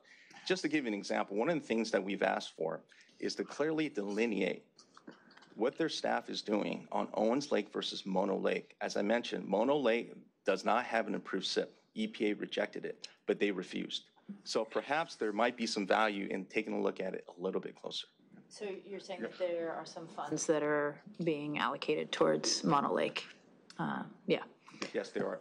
Okay, and then what are our audit rights, our ability to actually dig in and see a little bit more? Because I think this could be a great thing for our internal audit teams to tackle. Yeah, that is a great question. Perhaps I may need to perhaps ask Mr. Brajevich or let me add just a comment or two on it. Yeah. There's a lot of history. He looked at the whole side over there. Yeah, they all started looking at each other like, I will tell you that when I was director of operations, when I took over and I had Owens Lake under me, one of the requests I have from staff is to make sure they gave that budget to internal audit to review. So every year when we get it, we review it. Okay. Now, the challenge, I will tell you quite honestly, is that we normally get the proposed budget pretty close to when we are required to pay. So we come to this board every year, and literally you're approving it, and a few days later is when it's due. But we have actually had internal audit look at it. I do think that we would benefit from doing a much deeper dive and maybe do it independent from that time clock of getting the budget approved. Because like Paul said, on a regular basis, we've questioned, how they allocate the funds, and we do not get a straight answer or an answer that is satisfactory. Yeah. The review is one thing, audit is another thing. Exactly. Yeah. So the internal audit has looked at it, but I think that to their benefit, they would probably need a lot more time to look into it deeper, or perhaps our Inspector General to look at it a lot deeper. well, I think so. First, a couple of things. The question that I think we need to have greater clarity around is what level of discretion or what rights do we have with respect to the SB 270 fee assessments? Because we are obligated to essentially pay the fees as assessed by that legislation. Is that correct? Yes, that's correct, Commissioner. But what I would point out is we are a public agency funding another public agency, and as a public agency, how Great Basin spends their dollars is a matter of public record. So that is something that is ascertainable. Okay. No. So then. Understood that part, because the piece that the reason or I think the thing that I'm most interested in is as we begin to look at this, and it is, to Commissioner NEEMAN Brady's point, it's jaw-dropping, the amount of money that we are spending on this enterprise for a board that essentially appears to exist to assess and create work for us, and doesn't seem to have any independent reason with respect to this area of their work, to be operating, especially when we've gotten to 99.4% attainment.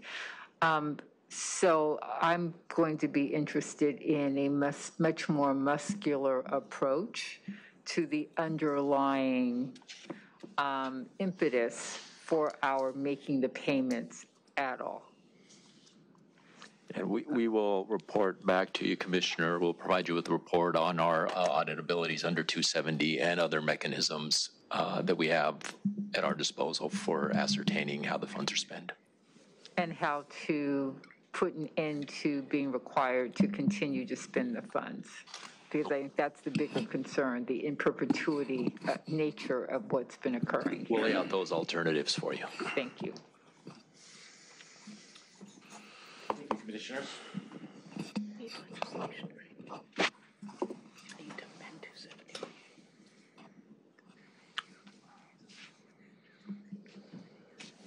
So I believe we ended here.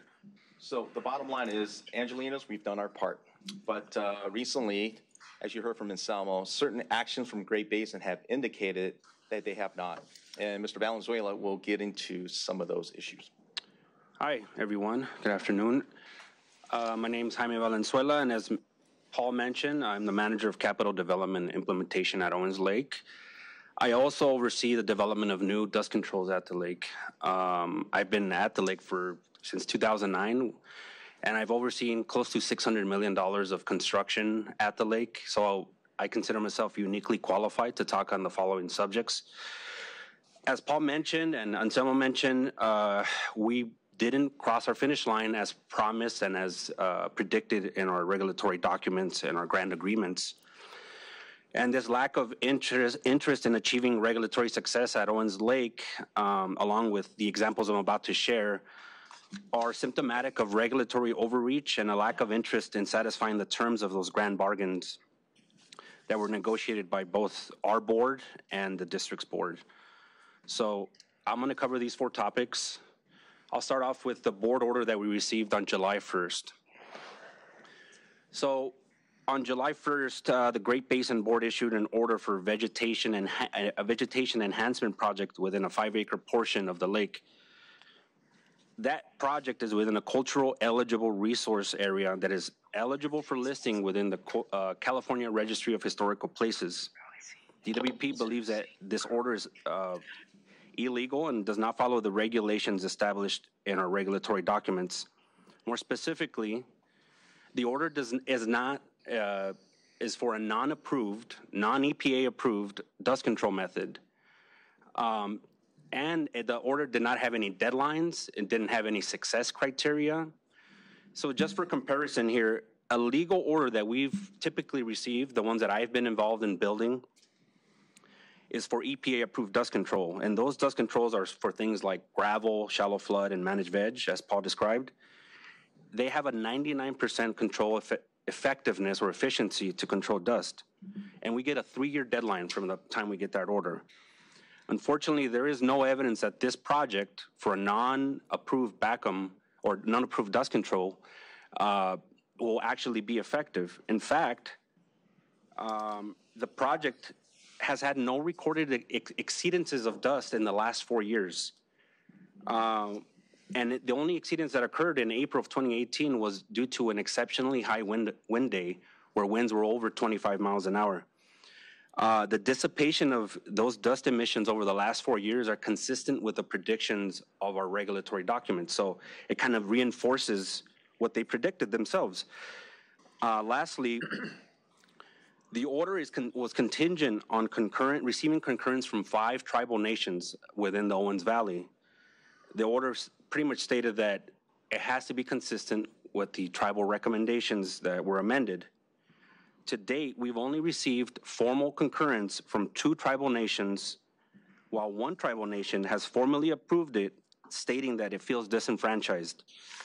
You mean opposed it? Opposed. You said approve it, oppose it. One tribe opposes sorry. it. Yeah. One tribal nation formally opposed it, stating that it feels disenfranchised. Hold on, give me one second. Lastly, it's not hard to imagine that the lack of tribal support is due to the fact that the project is located in a cultural resource area that is dense with artifacts. And for this reason, it was formally removed from construction of the Phase 910 project. And that removal and avoidance of that type of site is permitted per the regulatory documents. So, in fact, to reinforce this point, in August of 2017, there's a body called the Cultural Resource Task Force, which is a group appointed to create recommendations on the fate of these cultural sites, strictly recommended that the site can remain avoided. And to further emphasize the importance of cultural sites at the lake, on April of this year, the California State Historic Preservation Office unanimously adopted the Owens Lake as a historical district, thereby increasing the significance of cultural sites and making their protection even more important than ever before. So despite all of this, despite having no deadlines, no success criteria, not having even performed CEQA for the project, Great Basin issued us a notice of violation, which you can see on the screen here, and an order to pay on January 7th, 2022, based on a deadline that had never been before shared with us of December 21st, 2021. And as of July, as of today, fees that are levied against our ratepayers are at $1.1 million and counting at a rate of $5,500 per day. So in short, by issuing an order, Great Basin has exceeded its authority and is directly contradicting their own rules and laws. There are checks and balances for a reason, and much like any other law enforcement officer, our air pollution control officer must follow due process. So let me now switch over to Keeler Dunes. And what is Keeler Dunes? Keeler Dunes, as you can see by the bottom picture on the left. Well, excuse me, can we go back to the last slide for a second? Sure. Because obviously I have some issues working in culturally sensitive areas. And I'm just wondering why they would issue a work order if the tribes are not in agreement and these are culturally sensitive areas. What they have stated is that they do not want to delegate their authority to the tribes, but they go to the extent of asking for these recommendations and then ignoring them. So it's mind-boggling. Disrespectful. Yeah, it is. And so what does CEQA say about all this? No CEQA was performed for this project, but the CEQA that was performed for the major dust control projects that were legally ordered, CEQA pretty much states that DWP is to avoid cultural sites when discovered before construction and during construction. So that's where we stand on CEQA on our end. Right. So, Commissioner, if I can just add real quick, that's a great question. So one of the key points that you see there, the second bullet point, the official Cultural Resources Task Force that we formed with the 5 tribes there, their recommendation was to avoid these areas, to defer them. And so we're just trying to stay true to that. But the Great Basin, like Jaime mentioned, last year just went ahead and just issued that order without full tribal concurrence. It is mind-baffling. That's not good. Okay. Moving on to Keeler Dunes. So what is Keeler Dunes? Keeler Dunes, as you can see on the bottom left, is about a 1.5 square mile area of a natural vegetated dune site. And in 2013, the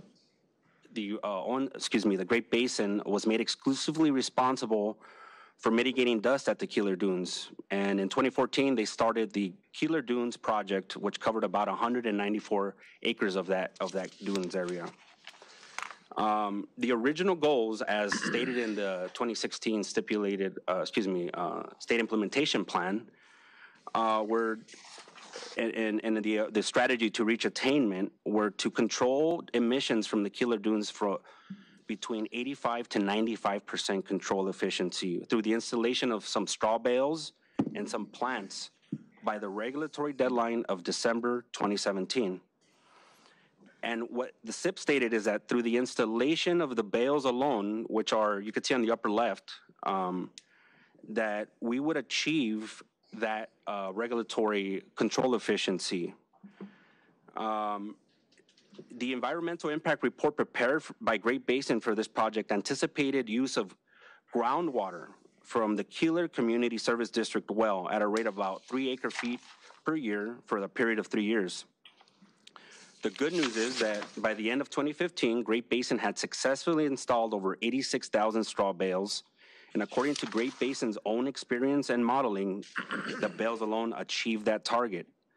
And this was confirmed in Great Basin's Keeler Dunes updates throughout the years and March 11th of 2021, which states that control of the active dunes was achieved through placement of an array of intact straw bales. In the 2014 stipulated judgment, it states that success, when you combine success at Keeler Dunes with the 48.6 square miles at the lake, which were all complete, that we would reach attainment by the end of 2017 for the National Ambient Air Quality Standards. Unfortunately, 8 years later, after the start of this project, Great Basin claims that it's still not finished despite what was modeled in their own SIP. Consequently, Great Basin has now unilaterally changed the definition of success at Keeler Dunes. The new definition of success requires restoration of stable vegetated dunes to completely eliminate PM10 exceedances by December of 2024.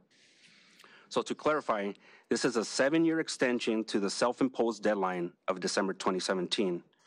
Also, the original PM10 control efficiency standard of 99 or 100% is because there was an expectation that there would be some emissions. Therefore, the new goal of eliminating PM10 is not consistent with those original goals as detailed in those documents.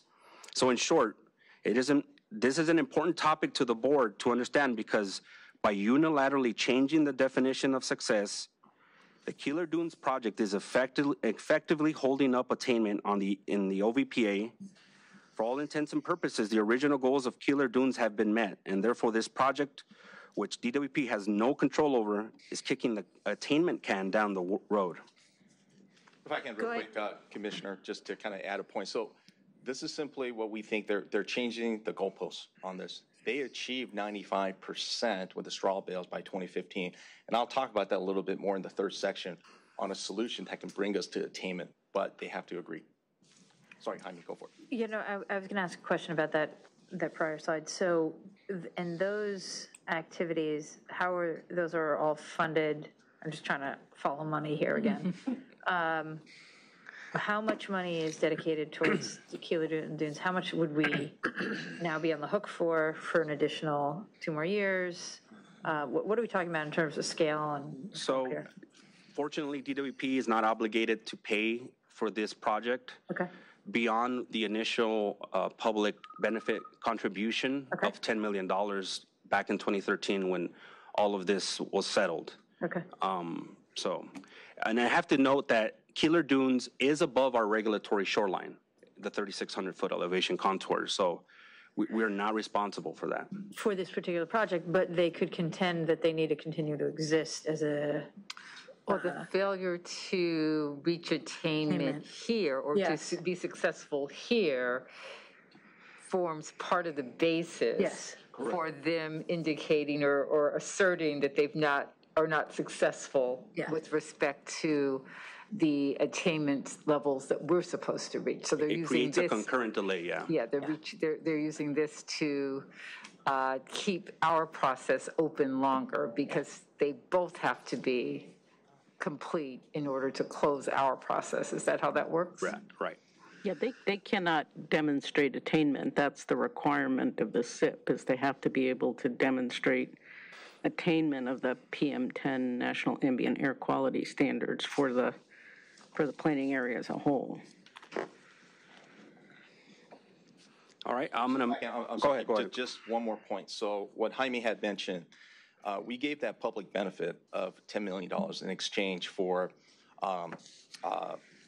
not being responsible. We weren't not responsible for this area, first of all, but we wanted to do it as a public benefit.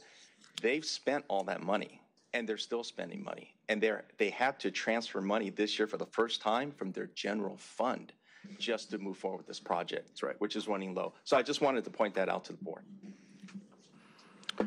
All right, I'm going to move on to water conservation. So obviously this topic's important to us because we are a water company and we're facing a severe drought. But let me start off by saying that, as Paul mentioned, we use enough water at Owens Lake in 2021 to serve the entire city of Long Beach. Over 500,000 Angelinos would be the equivalent. And right now, as far as dust controls that are based on the use of pure water, that is 61% of all the dust controls at the lake. So there's a lot more we can do to conserve water because, and I know this because it's my life's work. There's a lot more opportunities there. So it is no coincidence that during the last major drought between 2010 and 2015, that water conservation was a cornerstone of this of the regulatory documents, the 2014 stipulated judgment and the 2016 SIP. Those documents identified new water efficient dust control methods, several of which were successfully installed through honest collaboration between DWP and the district.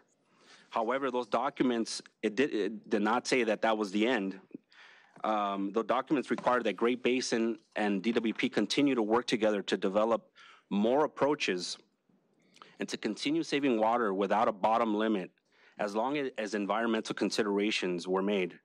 Unfortunately, based on the letters received and statements made recently by Great Basin on this topic, it appears that our water conservation efforts to date are being overinflated so as to imply that we have satisfied our water conservation commitments to the extent that, and I quote, the district will not commit to further water savings as stated in a district letter in March of 2018. This point was again emphasized during last week's Great Basin board meeting on July 7th, where the air pollution control officer presented again overinflated conservation estimates to its board. Specifically, it was stated that DWP has conserved, on average, From 2014 to present, about 36,794 acre feet per year, which saves us about $20 million per year, all based on a worst-case scenario estimate of 95,000 acre feet. Unfortunately, I would love to come in here and pat myself on the back and say that we've saved that much water, but that's just simply not true. The actual max water use at the lake occurred between 2010 and 2013, and one of those years was an outlier, but I included it either way, and that number is 74,500 acre feet, not 95. The current actual water use that we have today at the lake, after full build-out of the lake, is between 2017 and 2021 is about 62,000 acre feet per year. So the net conservation is 11,500 acre feet per year, not 36,700. So I need to make that clarification because it's been in several letters. It's been made as a public statement several times, so I need to go out and make that correction. During this same meeting, there were other statements about Great Basin endeavoring to be more flexible and open with DWP to develop new water-efficient dust control methods and transition areas to be more efficient. However, the reality is that testing new dust controls at Owens Lake on ordered areas is simply not permitted. And if ever approved, there is a limit on the amount of new dust controls that can be applied. These roadblocks were identified by the Academy of Sciences, which we tasked in 2020 to evaluate the effectiveness of 15 different types of dust controls, 9 of which were new dust control methods, many of which were considered to have a lot of potential. In addition, Great Basin's attainment strategy, which has been presented multiple times, discourages transitioning of areas to be more water efficient and testing of existing areas, because it might result in some dust emissions, which is a product of sound scientific method. You have to have a control plot. Other examples of Great Basin's unwillingness to conserve water over the years was the termination of DWP's shallow flood wetness refinement test in 2018, which was something that was negotiated as part of the grand bargain. The opposition of DWP's proposal to perform a groundwater pumping test to determine its feasibility for the purpose of dust control, despite them using groundwater at Keeler Dunes for their own dust control project.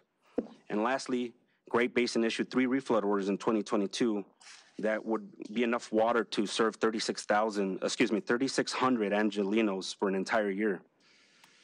It should be noted that those reflood orders are based on highly conservative surrogate performance criteria and not actual PM10 exceedances at the shoreline.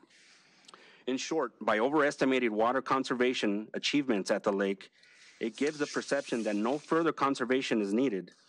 So, although there has been some success, which we are all very proud of, there is much more that can be achieved. However, this will require flexibility from Great Basin and other environmental stakeholders.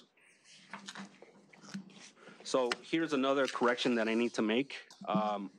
During that last week's board meeting at Great Basin, there was a cover letter that was submitted with the board package that states that all the water savings at Owens Lake from the 2016 SIP effort have resulted in additional exports to the city, none of those savings have been used for in-valley purposes. So this rubbed a lot of people the wrong way. And so I asked for data from a lot of our folks up in the valley, and the data is very clear.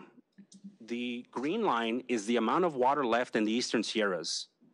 The blue line is water that is sent down the aqueduct to LA. And you can see pretty consistently that more water is left up there than is received here in LA. So lastly, I want to talk about off-lake sources. What are off-lake sources? They're anything that blows above the regulatory shoreline. One of the most significant benefits of the grand bargain, as detailed in 2014 for the stipulated judgment, was limiting DWP's legal liability to the regulatory shoreline defined by the 3,600-foot elevation contour. Before this, the orders kept coming and there was no end in sight, as Paul mentioned. Off-lake sources are considered the desert, a landscape that is dusty from time to time. It's not DWP's responsibility to control the entire desert. The attainment demonstration in 2016 analyzed off-lake sources and concluded that all significant off-lake sources will have decayed or winnowed away by the end of 2017 once we have controlled dust on the lake, which we did in a timely fashion. However, Great Basin is now attempting to unilaterally reverse key statements and assumptions that formed the basis of the control strategy in 2016. And this new position regarding off-lake sources by Great Basin as it pertains to attainment was made clear by a CPRA that we received last year for requesting all off-lake source data. Great Basin's reasonable further progress report submitted to the EPA in 2018, which states that off-lake PM10 emissions continue to pose the largest challenge to PM10 attainment demonstration in the OVPA. And during last week's Great Basin board meeting, a presentation was given on the new attainment strategy, which surprisingly now includes addressing enforceable off-lake sources. In short, by making off-lake sources part of its new attainment strategy, Great Basin is violating the terms of the 2014 stipulated judgment and the 2016 state implementation plan and keeps the OVPA from reaching attainment. To be blunt, orders for dust controls above the regulatory shoreline would expose DWP ratepayers to additional billions in liability. So I'm gonna hand it back to Paul, where he can describe a strategy that I believe will address these issues and allow us to reach attainment. Thank you, Jaime, and Commissioner Ruiz. Yeah, no, I just have a quick question, and it goes back to the front. The 138 million and SB 270. Can you tell me? It says that Great Basin is largely funded through SB 270. What are their other source of funds? That is a great question. It's primarily SB 270. I think they may get some other funding from maybe some other state sources. The other avenue, Commissioner, is that they get funded through fining us. And so the fines that we've paid in the past, and if we have to, goes and funds other programs that they oversee. But to answer your question, we don't know exactly. We can get back to you on that, on what the other sources may be. Typically, the air districts are funded either primarily through permit fees, but there aren't really any permits here. The SB 270 kind of substitutes for that. And then they do get some state and federal funding, some subvention funding, and potentially some funding out of the motor vehicle registration fees. That's typically the way air districts are funded. Okay, because it also has relevance to the question that Commissioner NEEMAN-Brady raised about the other project. And, you indicate, well, Great Basin's paying for that, but, Great Basin's paying for that through, in part, generating additional revenue from LADWP. So, yeah, no, that's a great question, Commissioner. We may need to get back to you on that. What we do know for sure is that for the Keeler Dunes, they are out of money because they've spent our $10 million. Right, so now they have to go into their general fund, which then becomes very circular if their ability to replenish their general fund is related to their ability to create reasons for the department to pay them. Yes, that is certainly something that we can look into. I don't know exactly how they replenish their general fund, but it's all things that we can certainly ask the questions on and get some clarification. Commissioner, what I would say is that they have a exceptionally large reserve fund. Yes. But that reserve fund comes from, as they mentioned earlier, fines previously levied on the DWP. Well, and the only reason I'm going there is that this is a very long and useful presentation, but lots of people are hearing it. So, our board meetings serve multiple purposes, not just, a matter of enlightenment for the department.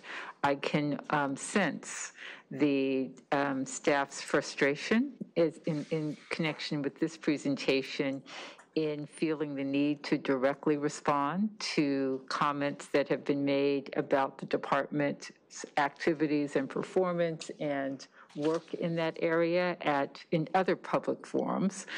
Comments that often are picked up by people who are misled or are, picked up in media if they go unchallenged. So I do understand that this is offered in part to not just educate this board, but to also help people who live in the city understand that to the extent that relationships with Great Basin may be tense or we may be being criticized, there's an underlying reason for that, and that is that if we are not protective of and thoughtful about and vigilant in understanding how and why we're spending resources, we can find ourselves in a place where others are taking resources from the city of Los Angeles that ought to be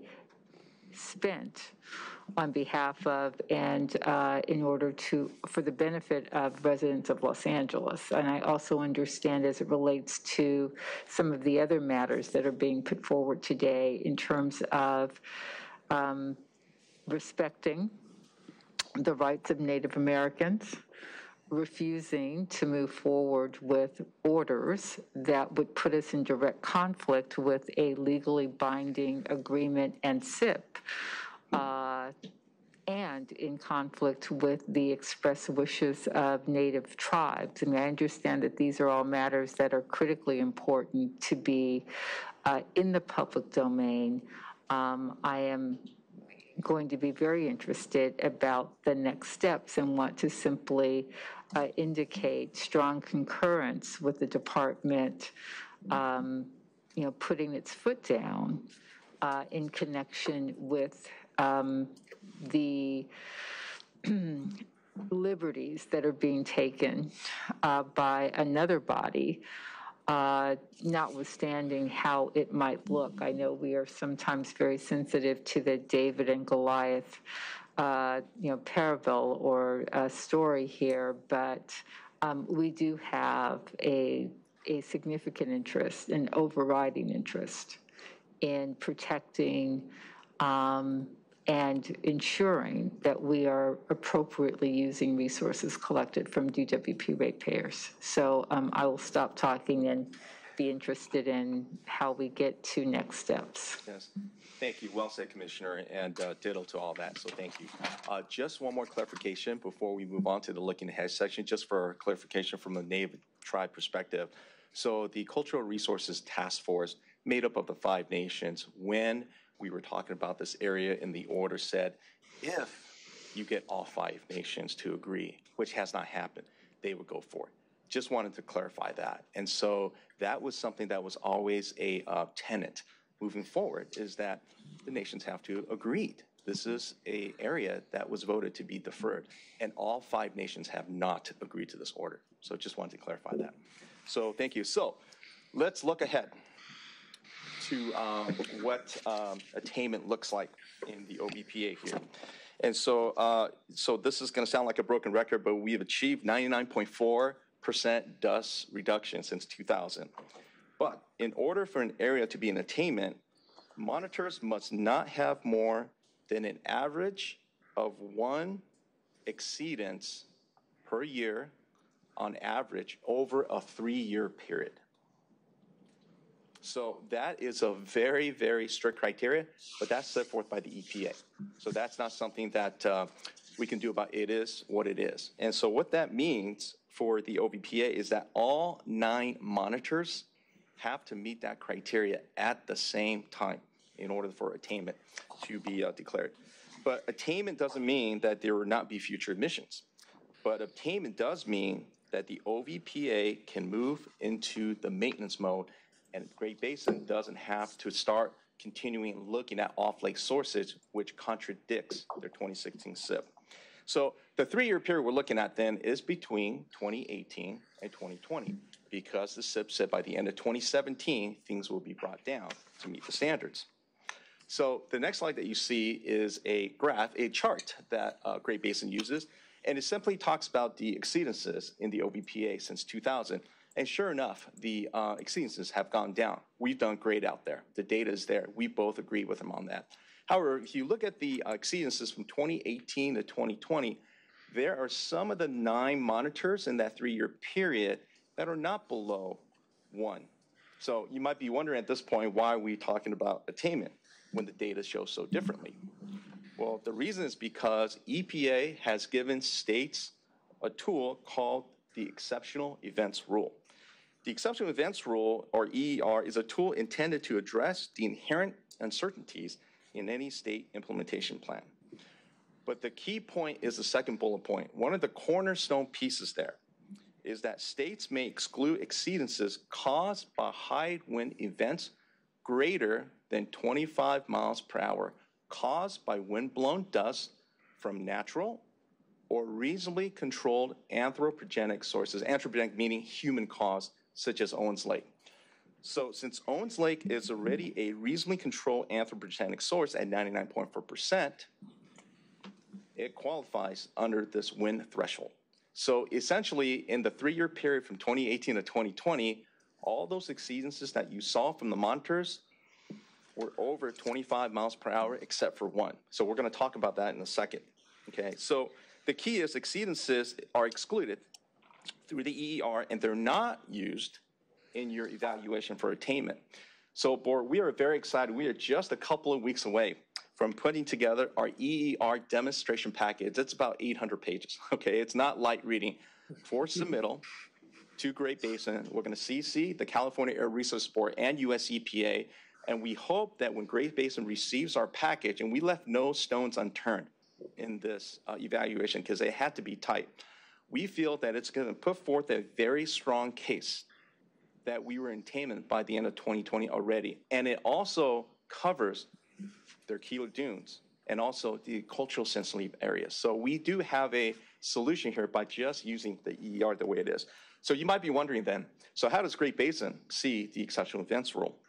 Well, in their September workshop last year and their board meeting last week, they are looking to develop a specific Owens Valley Planning Area exceptional events policy. This is very baffling. As far as we know, there is no other air district within EPA Region 9 in the Southwest that has done this, including the Imperial County down south, which oversees the Salton Sea, Maricopa County in Arizona, and get this, in Coastal Junction, which is just 20 miles south of the OVPA, that Great Basin oversees.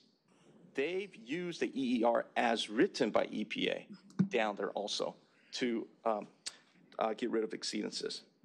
However, the biggest concern is this.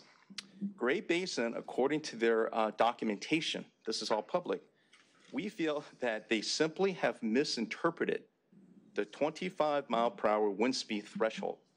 They interpret it as how common that wind speed is in the area, not the wind speed threshold that things get overwhelmed when it's reasonably controlled.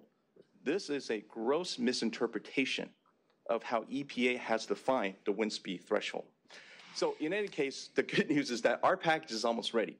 We're going to send it off to Mr. Cadu, and we hope to have a very good discussion with the district because this is the tool that they can use as is to cross the finish line.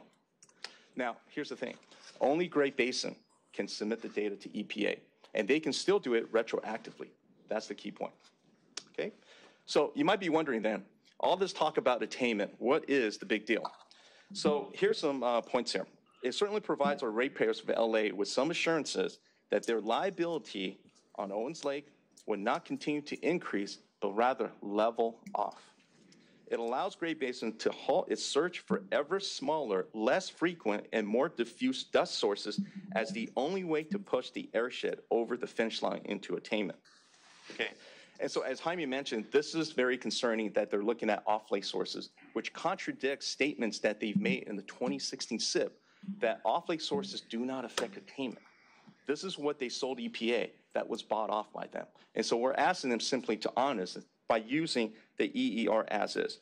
The third bullet point, it also contributes to water conservation by allowing for a 10% reduction in shallow flood witness requirements. That is a huge benefit, as you know right now, especially in this drought. And it increases the flexibility for vacuum tests that we can benefit from, excuse me. But most importantly, it allows Great Basin to focus on a comprehensive maintenance plan designed to prevent the OVPA from slipping back into attainment. But commissioners, please remember, attainment does not mean no dust ever. Dust will still occur. In this case, the maintenance plan that they have to do will provide the procedures for Great Basin to order controls when necessary. The EER will continue to be a vital tool just as it is now in areas like the Coastal Junction maintenance area I mentioned 20 miles south, that they don't have a specific exceptional events policy for that area, but yet they're developing one for the OVPA. They're treating us differently. So we're almost at the end, commissioners. I promise just a few more slides, but I wanted to basically mention, you might have heard me in the beginning that dust has always been a problem at Owens Lake long before we got there. The lake has had a long history of lake fluctuations. So the lake has been dry or nearly dry in times in the past due to climate variation. From the 1870s onward, water use for agriculture also played a significant role in drying the lake. It was not, as some would believe, a continuously full lake until the LADWP came along. Records show that lake levels remained below the current regulatory shoreline of 3,600 feet for centuries at a time, on at least 3 occasions dating back as far as the year 800. In fact, a 1904 article in the Annual Independent describes a train journey where the engineer had to halt his train 5 times so that the sand could be shoveled off the track. And there are other similar stories from decades prior. But have no fear, DWP is here. So LADWP will always be there at Owens Lake. Maintenance mode doesn't mean we're stepping away and shirking responsibility. This is a forever project, as mentioned.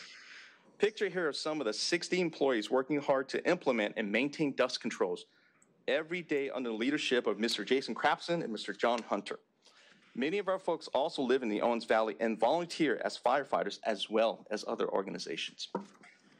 And so here's a few more pictures of some of our folks in action. What you see on the left here as it comes up. In a second. Thank you. There we go.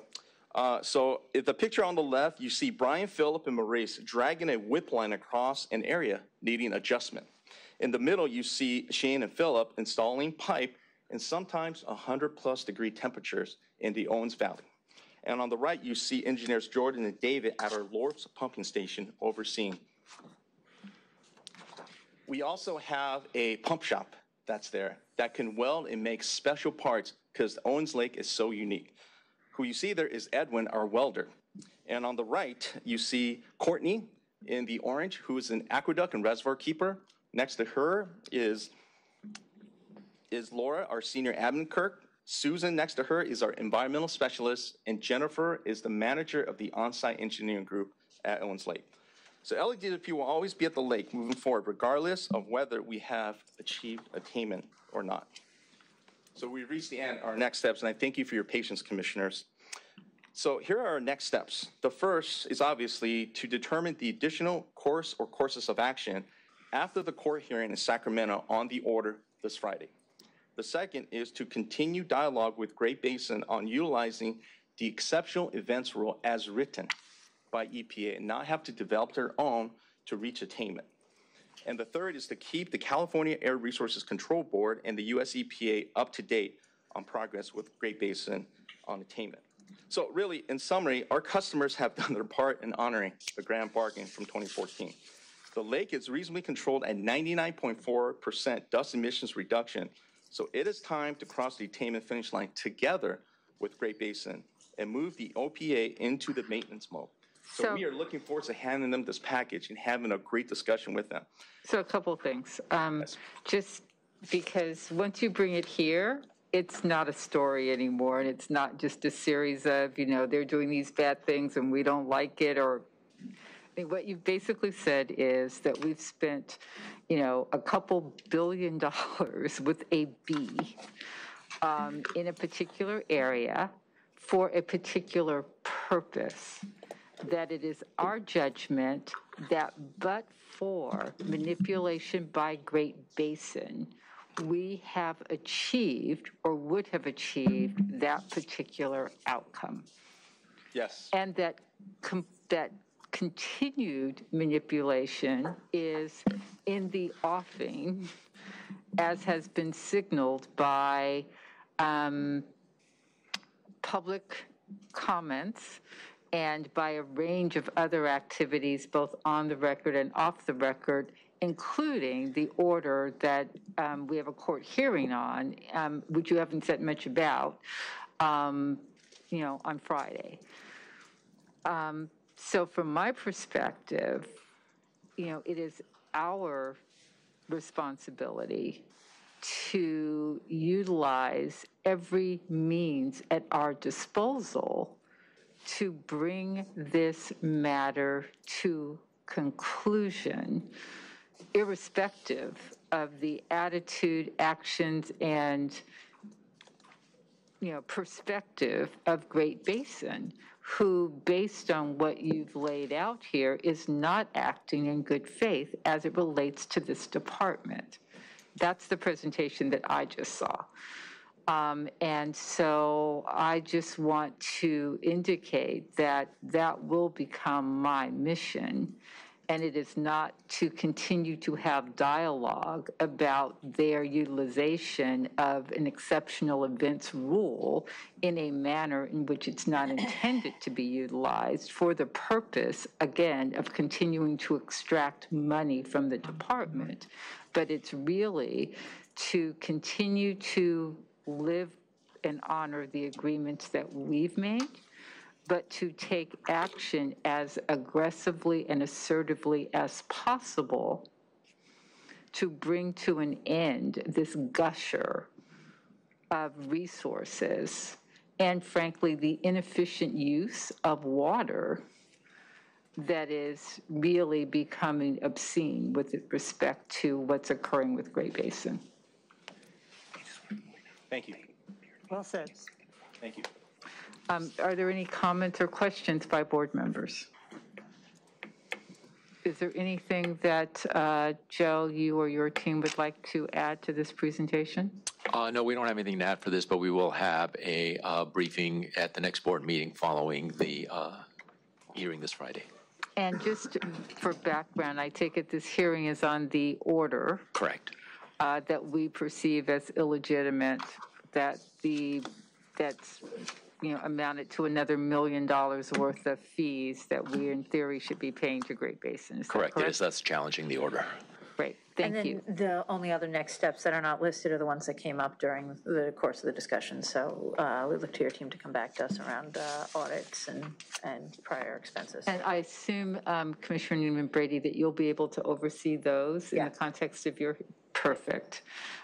So, to the extent that they monitor our board meetings as closely as we monitor theirs, hopefully they are hearing loud and clear that we've had about enough. Thank you. And I just want to say thank you very much for that excellent presentation, very comprehensive, and I appreciated the history, and as you can tell, I'm very sensitive about the cultural resources when it comes to the Native Americans and the tribes in that area. Thank you. Thank you. Thank you. Thank you. Okay, thank you very much. We will continue with our meeting at this juncture. I think the next is the adoption of the minutes, but we don't have enough commissioners present to take that up, so we will defer those. I think if I'm remembering. We also have the filed items. I'm sorry. Yeah. We'll go to filed items. Are there any questions or comments with respect to filed items? None at this time, no? Okay. Then with minutes, we'll defer the minutes. And we will move to the items that we have called special, beginning with item number 6. Commissioner Newman Brady, that was an item that you had a question about. It's no longer necessary. I've had my outstanding questions answered, so we can go ahead and I move to approve it. I second. Would you call the roll? President McCLAIN-HILL? Aye. Commissioner Newman Brady? Aye. Commissioner Ruiz? Aye. 3 ayes, motion passes. Terrific. Item 16, I think, Dr. Pickle, that I wrote down that you had a question about item 16. Is that right? There was a memo you received by email yesterday. Yes. The short form of that memo is show me the money pertaining to the letters of agreement so that the effectiveness and the relative shares of cost are shown and can be considered and reviewed by this board and the public. Yeah, I did read the memo and had some concern about that, actually. Is there someone here that can speak to this item? Yes, Sadia Arash is here. He and his group can probably answer your questions. We have a slide deck available, but if it's just a few questions, we might not need that slide deck. Well, one of my questions actually is why this wasn't provided. It seems that it got to the OPA's office late or not in time for sufficient review, and I just... No, it isn't that. It's the structure of the agreement. Structure itself? Requires on each facility a letter of agreement on the side where the cost information is developed. Yeah, no, okay. I have similar questions around 17, but we can I mean, the similar structure. The similar structure. Yeah. So we can... And the memo covers both 16 and 17 because of their similar structure. And one of our concerns that was addressed has already been addressed by the legal team. So it wasn't discussed in this memo. Yes. Okay. Good afternoon, commissioners. Can you hear me? Yes. Okay, great. My name is Arash Sadie, Power Engineering Manager for the Resource Planning Development Division. So before you today are two specific MOUs, one pertaining to LA Zoo, the other for General Services Department. Those are facilities that are covered by like LAFD, LAPD, and others. So these MOUs are actually, when we take a step back, this actually started back in early 2020 when the board approved the Rec and Park MOU. Within that MOU, we essentially unlocked facilities within the Rec and Park real estate portfolio that allows us to deploy solar, energy storage, EV chargers. And so that same concept we've now applied to these entities within the city family for a number of reasons. One of which is we're trying to obviously reach the LA 100 goals, and one of the ways we do that is by building on city facilities as a preference. We've been doing that since early 90s with utility-built solar on DWP-owned facilities. We've done some facilities on libraries and animal shelters, but beyond that, the goals that are laid out in LA 100 call out for gigawatts of capacity, both in solar and energy storage, and that has to be done locally. So that's one of the main reasons why we've negotiated these agreements with these different departments. In addition to that, this will expand our footprint of utility-built solar, be a leader as maintaining the #1 solar city title in the country, and increase our workforce development. We'll be able to deploy utility pre-craft trainees on these various projects, and we're excited about that. That all being said, there's still a long road ahead. This agreement is just the T's and C's of it. We'll have to negotiate, so to say, the scope of each of these projects as we move forward with the different entities involved. I'll stop there, see if there's questions or if we'd like to proceed with the slide decks at hand. I mean, maybe we should go through, because what wasn't clear with the materials that were sent were really what's in and what's out in terms of facilities. And how the decisions around which facilities will be determined. Clearly, some will be advantageous from a grid perspective, and that would be a priority, but there's locational considerations, there's communities, there's a whole host of there's costs, cheapest ones. How will that all be determined? Yeah, good question. I also, like I said, I don't know what scope this includes. Yeah, good question. So first and foremost, with determining which projects get prioritized, we have a model that we've built where we put in certain thresholds. And what that model looks at is the grid improvement, right? Does this actually add value to the grid? The second thing we're looking at is this a critical facility? So in our eyes, a cooling center at a Rec and Park facility is considered a critical facility. An LAPD facility or an LAFD facility are critical facilities. Oh, just really briefly, she's going to help you with the podium. It raises actually for tall people. Yeah, I was going to say this poor guy is getting. We were all watching you bend over, so thank you. Ergonomically, we were going to be in trouble soon. New workers' comp. Yeah, workers' comp issue. So yes, so going back to your point, there are critical facilities that we're looking at for various reasons. And so our idea is if we can start by focusing our attention on those facilities, later on down the road, our vision here is to be able to now isolate these facilities and be able to sort of say, keep these facilities online in the event of a grid outage. And we can do that later on as we have deployed enough resources in place.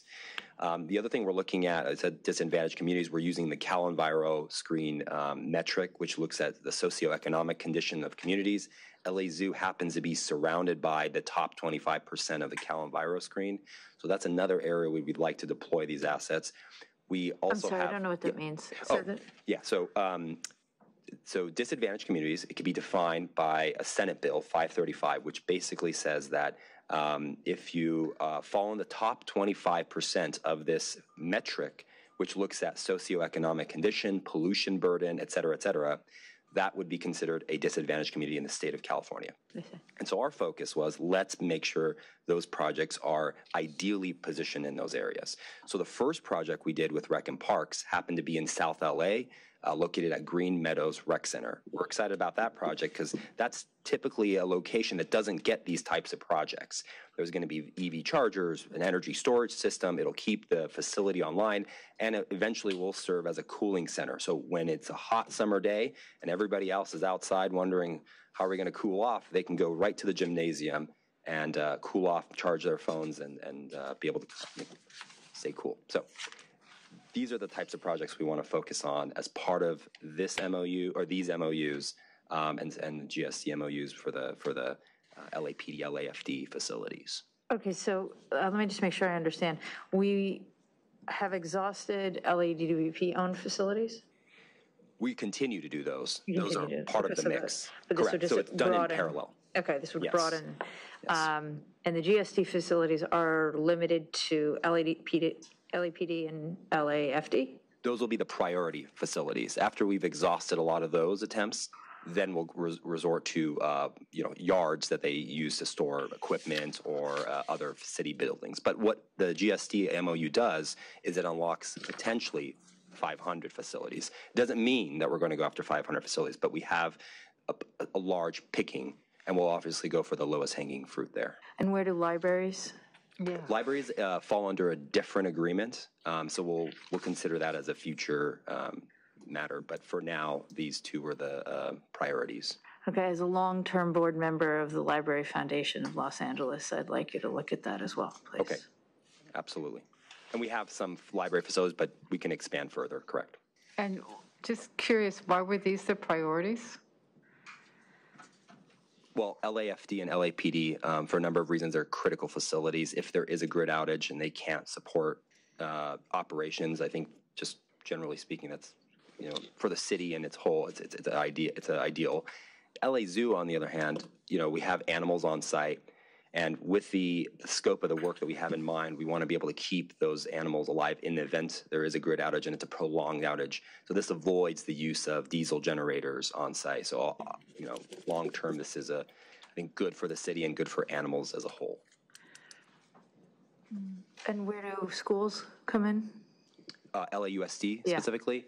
Yes. So they're pursuing a couple things. Number one, they've established targets. So by, I believe, 2035, they want to get to 100% or 100% renewable or carbon-free. So a couple things that we're doing. Number one, we're in the midst of negotiating agreements similar to item number 18, which will allow them to tap into a large resource out in the desert and be able to virtually credit that in addition to the renewable energy credits they need to reach their goals. But they're doing it from A to Z. So it's not just, putting solar on a rooftop. They're also looking at it from a transportation perspective. So that means we got to make sure that EV charging for infrastructure is there so they can decarbonize their fleet. In addition to that, they've got multiple RFPs out they're looking for vendors to effectively build solar on their facilities within their portfolio. And I know we can't do everything at once, but if we're looking at yards, obviously Public Works has a lot of street service and sanitation yards as well for the future. Absolutely, yeah. Okay, so then I had some questions just around the contracting of this and Dr. Pickle raised similar issues. So as long as the dollar threshold of any of these LOAs is underneath Marty's the general manager's signing authority, you can just keep clicking them off. But you could be able to do that at any point anyway. So I guess this is just gaining our approval of the structure. That's correct. And so anything that would amount to more than that would have to go to the board anyway. But then there's there was some funding. I was looking at something related to funding. There's some existing funding focused, I think, specifically to the zoo. Is that right? That the zoo can tap into? Yeah, correct. So there's funds that have been set aside through the city's unallocated budget. Approximately $8 million is being used for the zoo's project, and that's going to benefit the zoo directly. So that's behind the meter solar, behind the meter energy storage. The aspects that are going to benefit our ratepayers are grid connected systems. They're front of the meter, meaning all the energy is fed back into the grid, and we get the renewable energy credits for that to help our RPS goals and compliances. Okay, and then there is proposed funding of $16 million for solar power engineering and $74.5 for electric transportation program. Is the suggestion in highlighting those two amounts saying that's pretty much the amount of money that will be spent in trying to achieve these?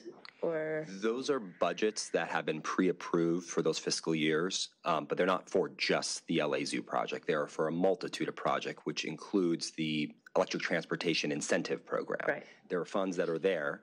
A portion of that will be allocated to the 25 contemplated DC fast chargers for the zoo project. I'm just trying to get a sense of, is there effectively an increase in budget requests as a result of these? Or will these all be covered under whatever already has been allocated? Yeah, they'll be covered under these pre-approved budgets. In addition to that, a lot of those are reimbursed through cap and trade and LCFS credits, so it's not a direct ratepayer impact. Okay. All right. Thank you. Yes, you're welcome.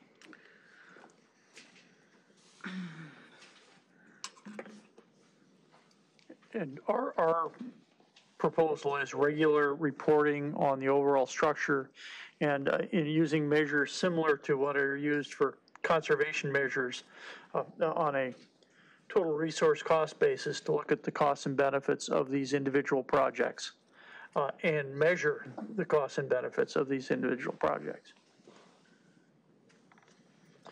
I think what I'd like is to see these items come back with a review of the language. I know there was some back and forth between the system and Dr. Pickle's office just on MOU language.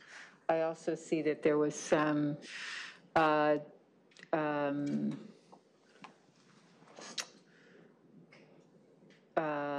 replicating of a prior MOU, but it seems to me that there could be some cleanup work there. And rather than just move it forward, is there a reason that it couldn't be on the agenda in 2 weeks? There is no reason.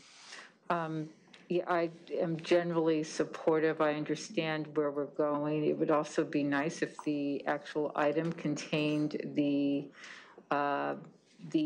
review language that Dr. Pickle has articulated verbally. It's always better when it's written down as opposed to just, I'd like us to do that.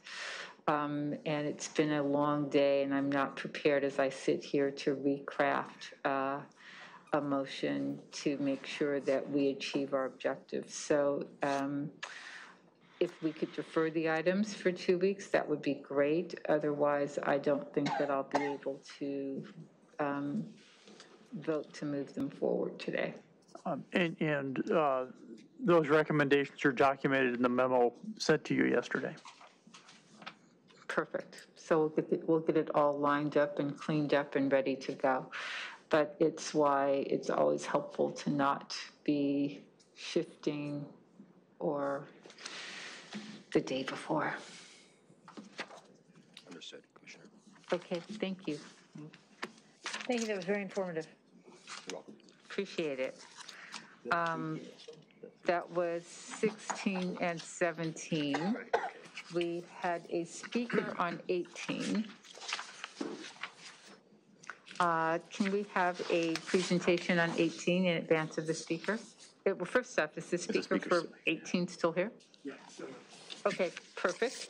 I assume you would, well, are you prepared to speak in advance of the presentation, or would you prefer the presentation?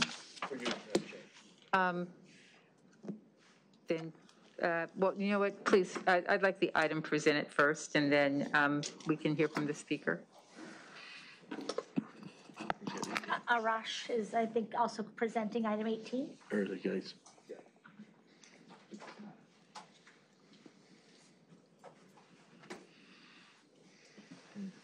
I went to UCLA, so I object in general. Just for, I like that noted. There's always that. And I was at the Claremont colleges, and we object as well. High bar, gentlemen. Okay, well, good afternoon again. Before you is the USC Green Access Process, otherwise known as the USC Renewable Reference Rate Agreement, a lot of R's in the acronym. Then the supervisor of the DER program project development, along with his assistant supervisor, Samer, will be joining us today to walk us through this slide deck. I'm here on standby in case there's any questions beyond that. Thank you so much, and I'll let them handle it. I'm Van Von Reviput, the supervisor for the DR Program Development Group, and here to talk to you about the USC Green Access Process. We'll go over a quick overview with the background, agreement structure, and transaction arrangement, USC's commitments, and what are the next steps with this. Background on this is with UCLA, we've signed a pilot agreement for 10 megawatts back in 2019. USC then approached us and expressed interest in doing the same thing. This is for them to meet their renewable goals as well. So the GAP agreement enables USC to access LADWP renewable energy.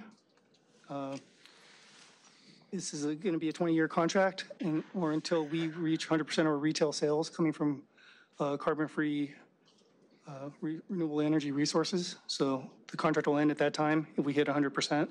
If not, it'll go on for 20 years. Wait, I'm sorry, say that again? It will just, it'll stop as soon as we hit 100%? Correct. Okay. Sorry about that. And, or otherwise would go on for 20 years? Correct. Okay, yeah. I just didn't hear you. Yeah, sorry. Yeah. And we'll be seeking city council approval as well, due to the duration of the contract. So it's kind of how the arrangement works. We generate at a DWP facility. In this case, it'll be Springbok, I believe. That generates bucket 1 RECs. LADWP keeps those bucket 1 RECs. We go ahead and purchase the equivalent. This is incorrect. It should be 25 megawatts of solar production from Springbok for the annual production, which is about 62,500 megawatt hours a year.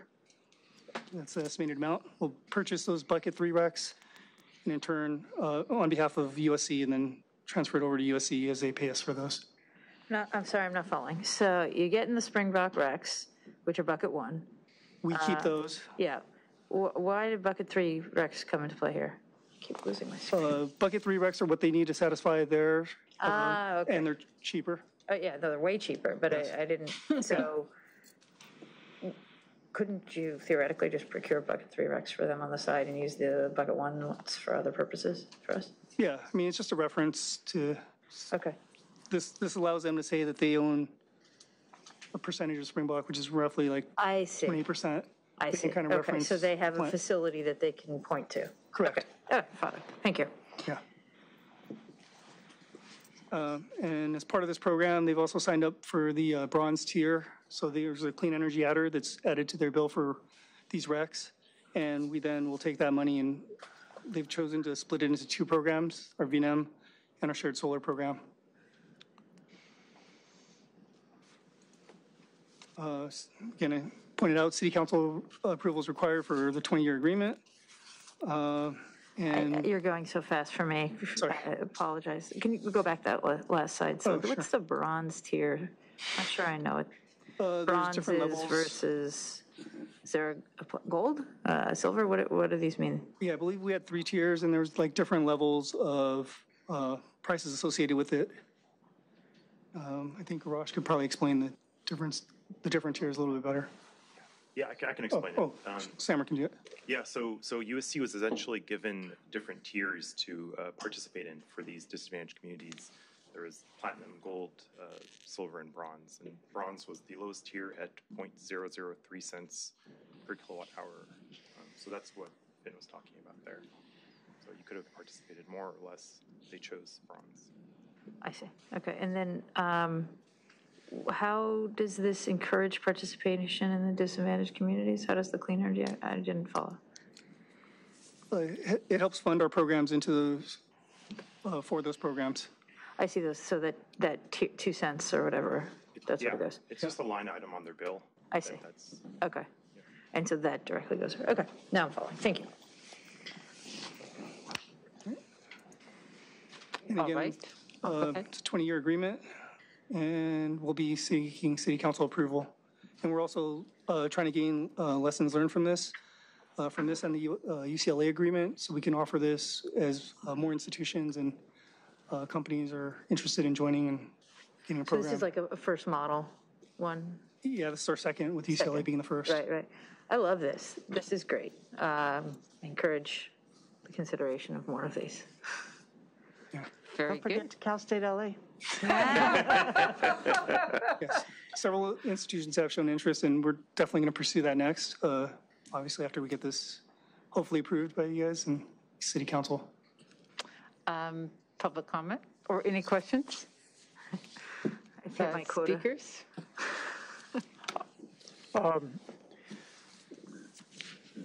A benefit is this is a way to keep more load related to USC on our system, with USC sharing part of our costs.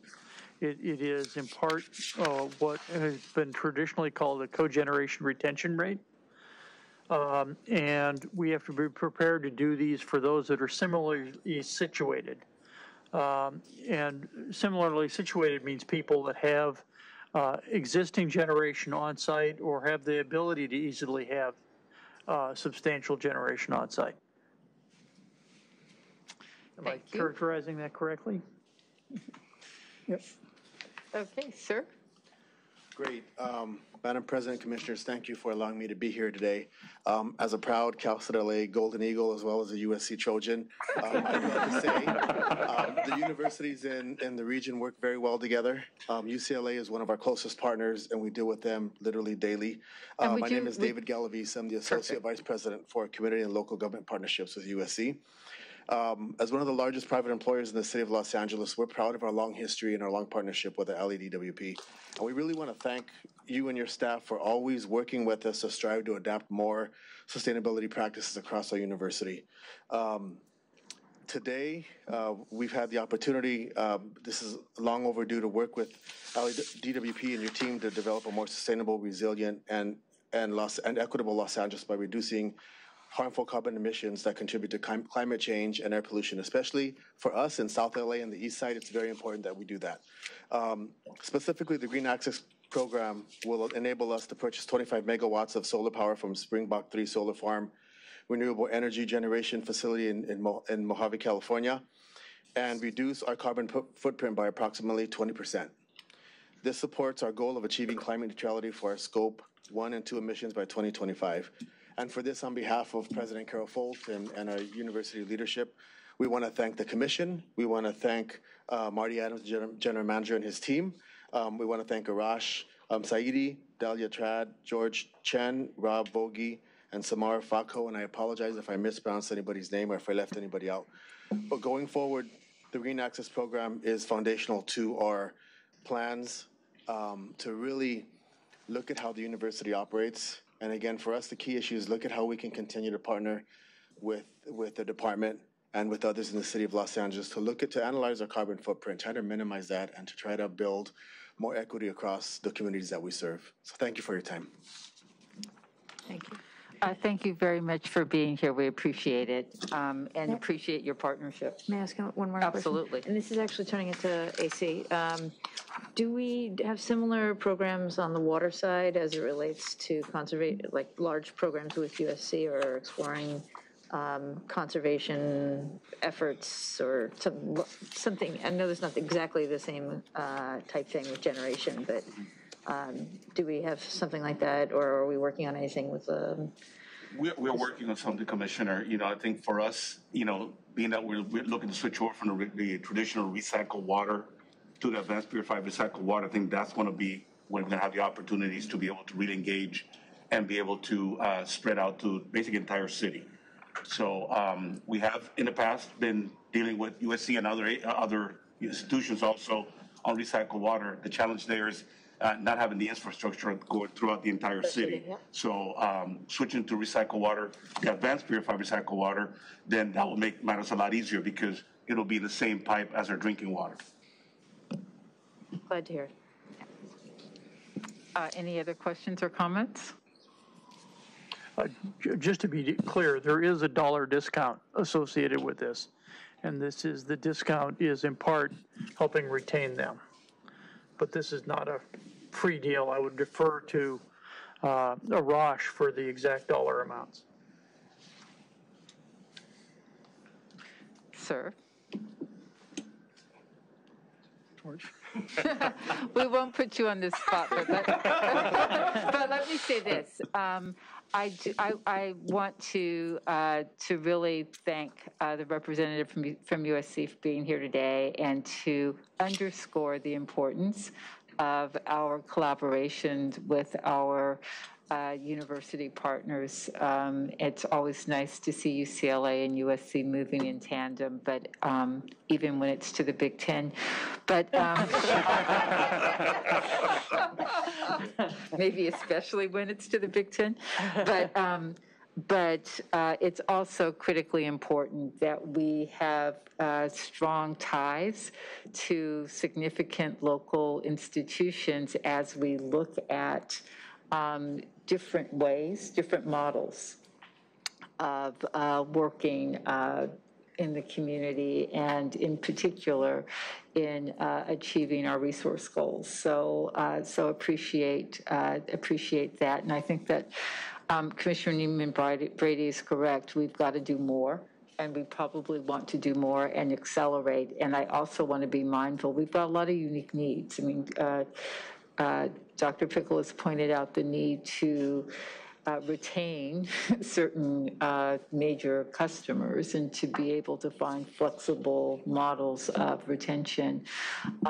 We also have unique customer sets as we look at things like affordable housing, something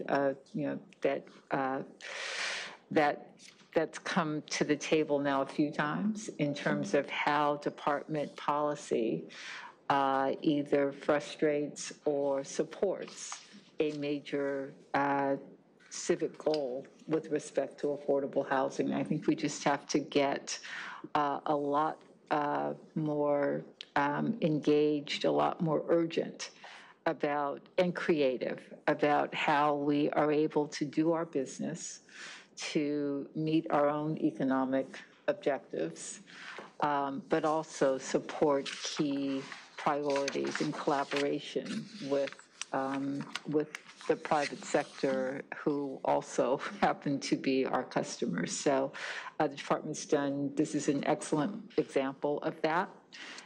We know that you're capable, and we appreciate your demonstration of that capability, and just want you to know that we support and encourage you to continue to apply yourselves in that way. My name is George Chen. I'm from Financial Service Organization. And, like Dr. Pickle said, this is kind of innovative. And we try to help local, large, commercial customers to achieve their renewable goal faster than department set out a goal. So with power system and working with financial service, we put all these contracts together to help. And this is the second one. And there's several customers also talking to us. They're looking for their own solutions. But we think as a power company, local utility company, we can do better. And we can deliver, help our customer to get there faster. So with that, with this contract, Dr. Pickle, the question is that how much they're gonna save. Not only they achieve the renewable goal, then also we help them to save because we can acquire those solar large scale in the cheaper location, like outside the city, and so reduce the cost for them. So it's around 2.9 million annual savings. But they turn around to invest in the community approximately $400,000 for the local community, to build that renewable. So it's a win-win-win for everybody. I think for the city, for the utility, and for the school. I'm a Trojan, so I support. We're going to have a school colors day. We have to work with power system. Okay. Thank you so much. I appreciate it. If there are no other questions or comments, we can. I'd like to move adoption of item 18. Second. Would you please call the roll? President McCLAIN-HILL? Aye. Commissioner NEEMAN Brady? Aye. Commissioner Ruiz? Aye. 3 ayes, motion passes. Terrific. That takes us to the end of our public agenda. We have a number of items on closed session. I know we've been at this for a while. There's only one item that requires action, and there are 2 items that require some discussion. So if we can have another 15 minutes in closed session, I think we can get it done. Why don't can we just keep our room, and that way we don't have to move. And if we could recess into closed session. I'll wait for a second for Joe's there, the closed session. Is there? Yes, so Mark, we will, what do you want, 10 minutes or straight? No, we're going to go straight into closed session. So there's nothing for you to, there is. Yes. At this point, we will recess into closed session, and in accordance with California Government Code Section 54957.1, we'll report any final actions taken therein. We are in recess until the room is cleared.